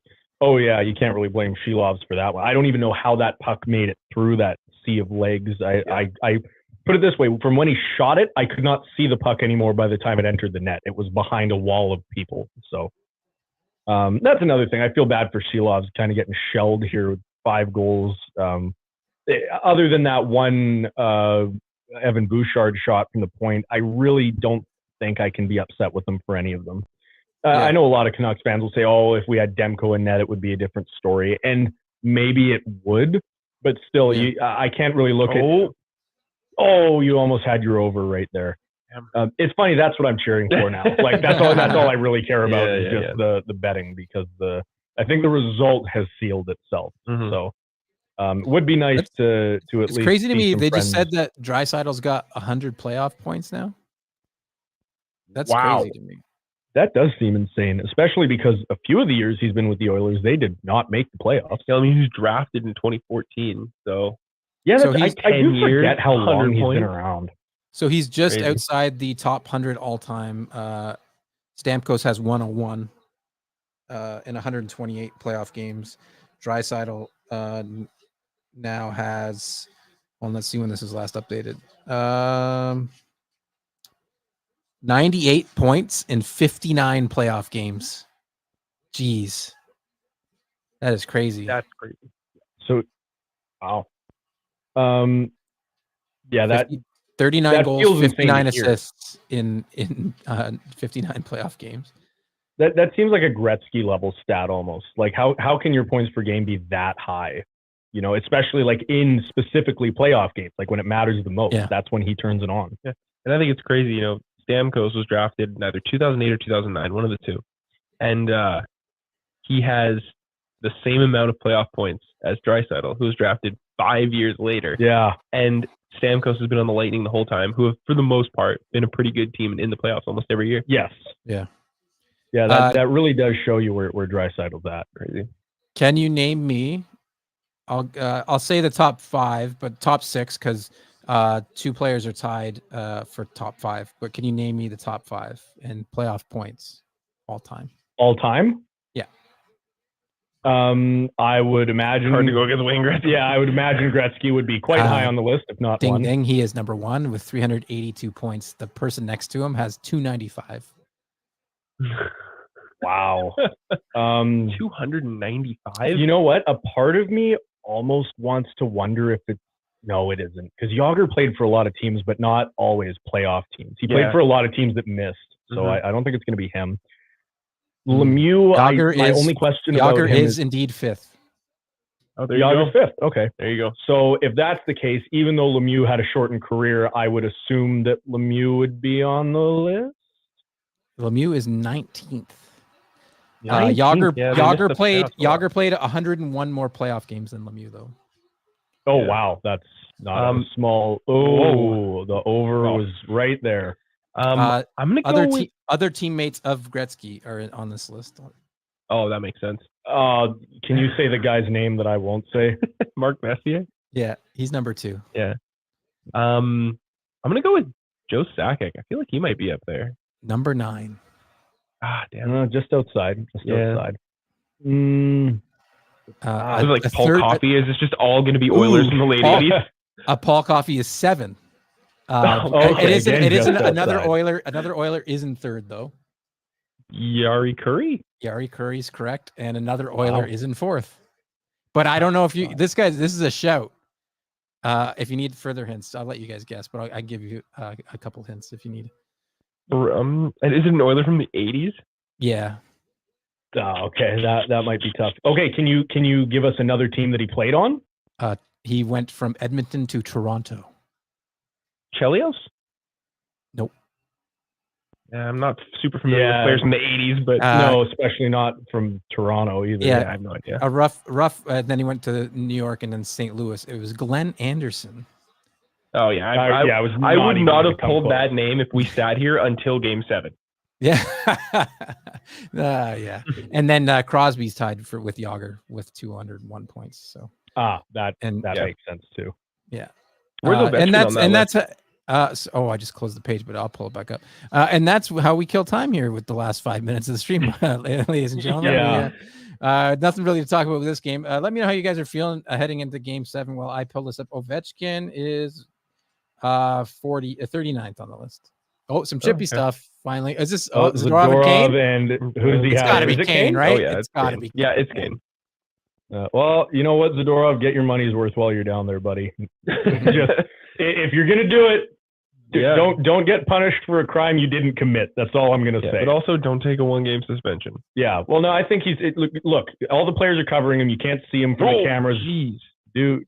Yeah, man. Darren A is like he's gotten away with a couple things this series. Yeah. Look at him grabbing guys by the throat. I don't know. Yeah. I guess that's a great question. How are you feeling ahead of? Because come on, we know this game's over. Yeah. How are you feeling about Game 7?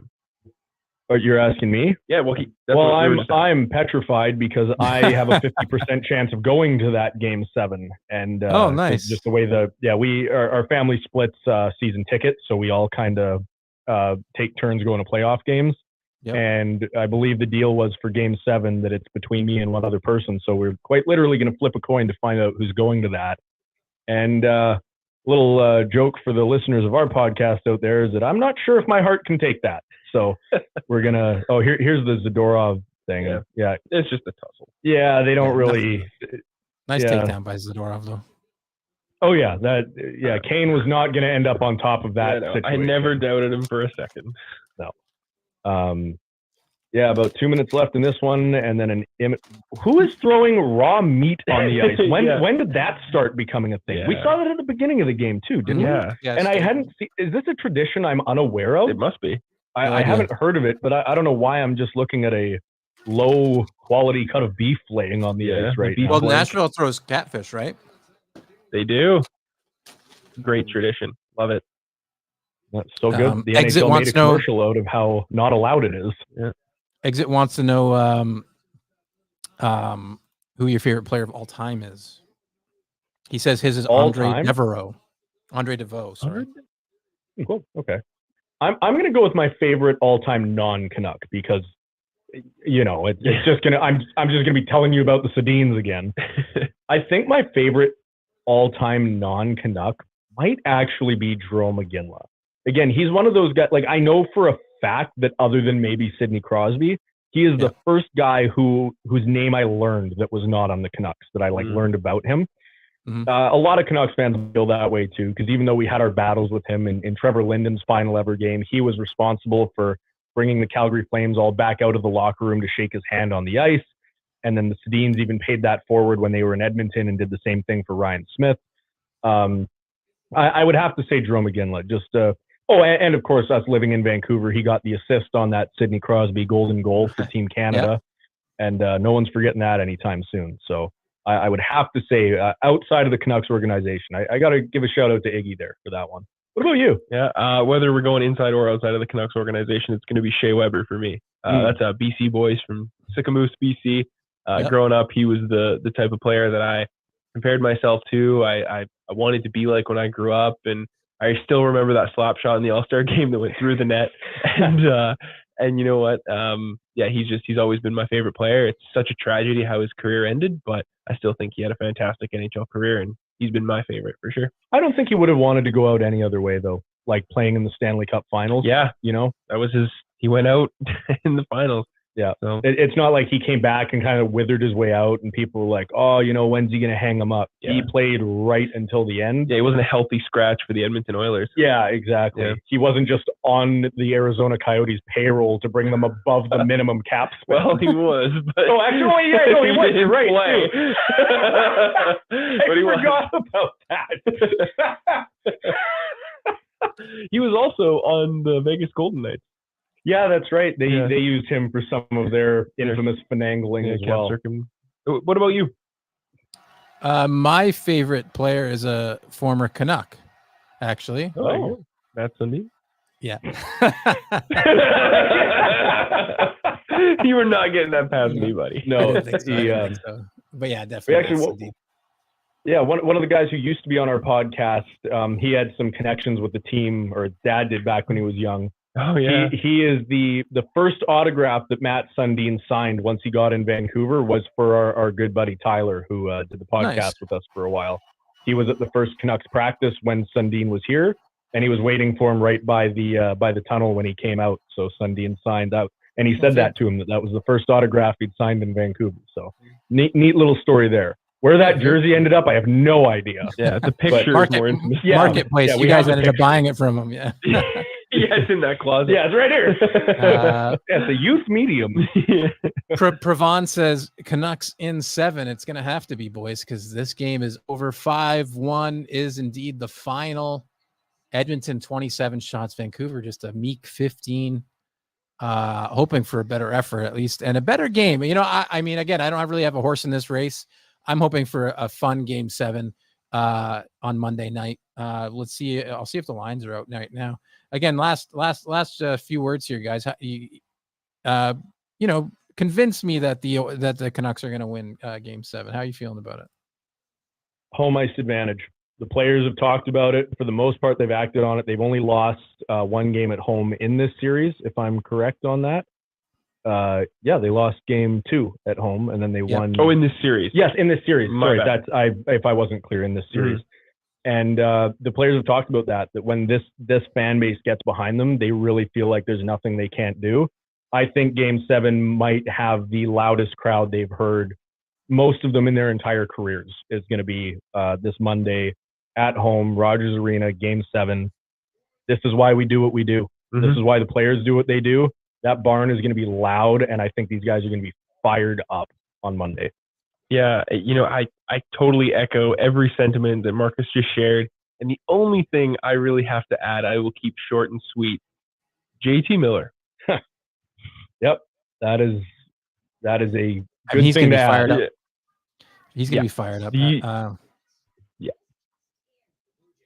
And I mean, hey, I was convinced that was an impassioned speech, Marcus. We'll have to see exactly what happens for game 7, but yeah, man. I mean, that was a bit of a letdown for game 6.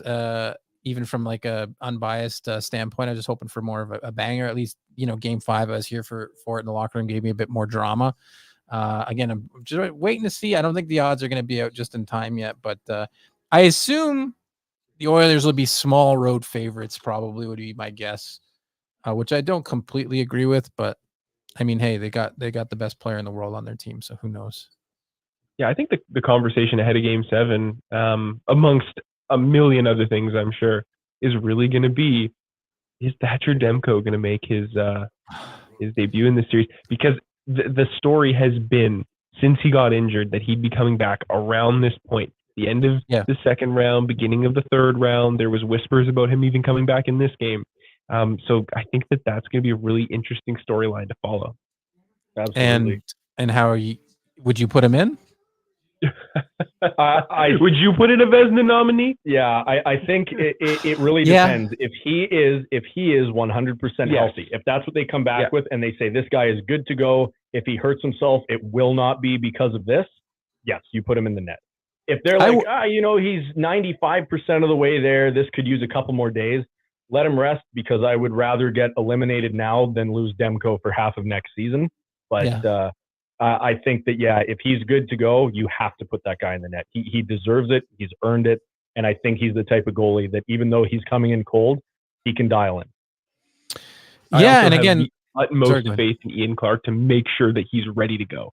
Like, I don't think that this would be Thatcher Demko, even though, like Marcus was saying, he would be coming in cold. I don't think it would be. I think if he comes into this game, he's going to be motivated. He's going to be ready. He's going to be on top of his game. Mm-hmm. I think if there's even a whisper of him being healthy enough to play, he's in between the pipes for sure. He's a gamer. He can take over the game. Yeah, no, I could see it too. Again, similar to what the Oilers did. I guess you go with your number one if they're ready and they're healthy and everything like that. To me, like, Shelov's probably out of tonight's goals, I think maybe one's on him, right? So he's played really well.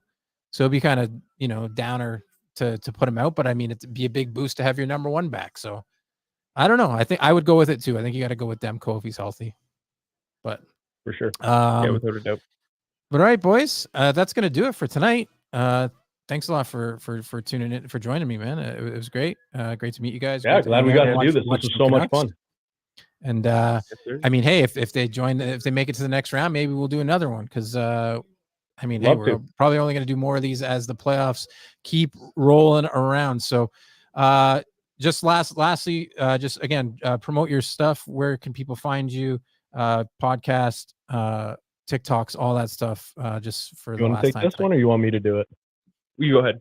All right. Well, me personally, you can find on TikTok. I am at Canucks Videos. Same on Instagram, Canucks Videos _ Most places I had to add the underscore, actually. I only got Canucks Videos on TikTok. It was taken everywhere else. Seriously, like everywhere else. Yeah. Great plug. Yeah, thanks. Vancouver Boys Podcast. That's where you can find both of us, plus usually one other guy who's not here today. You can find us on Spotify, Apple Podcasts, wherever you get your podcasts from. And our most active social media is on Instagram. You can find us there. We'll post our story every time we make an episode. And whenever we do our inbox segment where we ask our listeners to submit some stuff that we can talk about, and you guys get to be featured on the podcast that way. So Vancouver Boys Podcast on Instagram, Canucks Videos on TikTok. There you go. Awesome, guys. Awesome. Thanks very much. You can follow me at McCormick _13 on the old Twitter machine. Otherwise, you can see me here in the Sports Interaction locker room at least once a week, doing UFC, hockey, football when football's on. Just watching stuff and having a great time doing it and meeting some cool people along the way. So for Marcus, for Jake, I am Sean McCormick saying thank you very much for watching the locker room.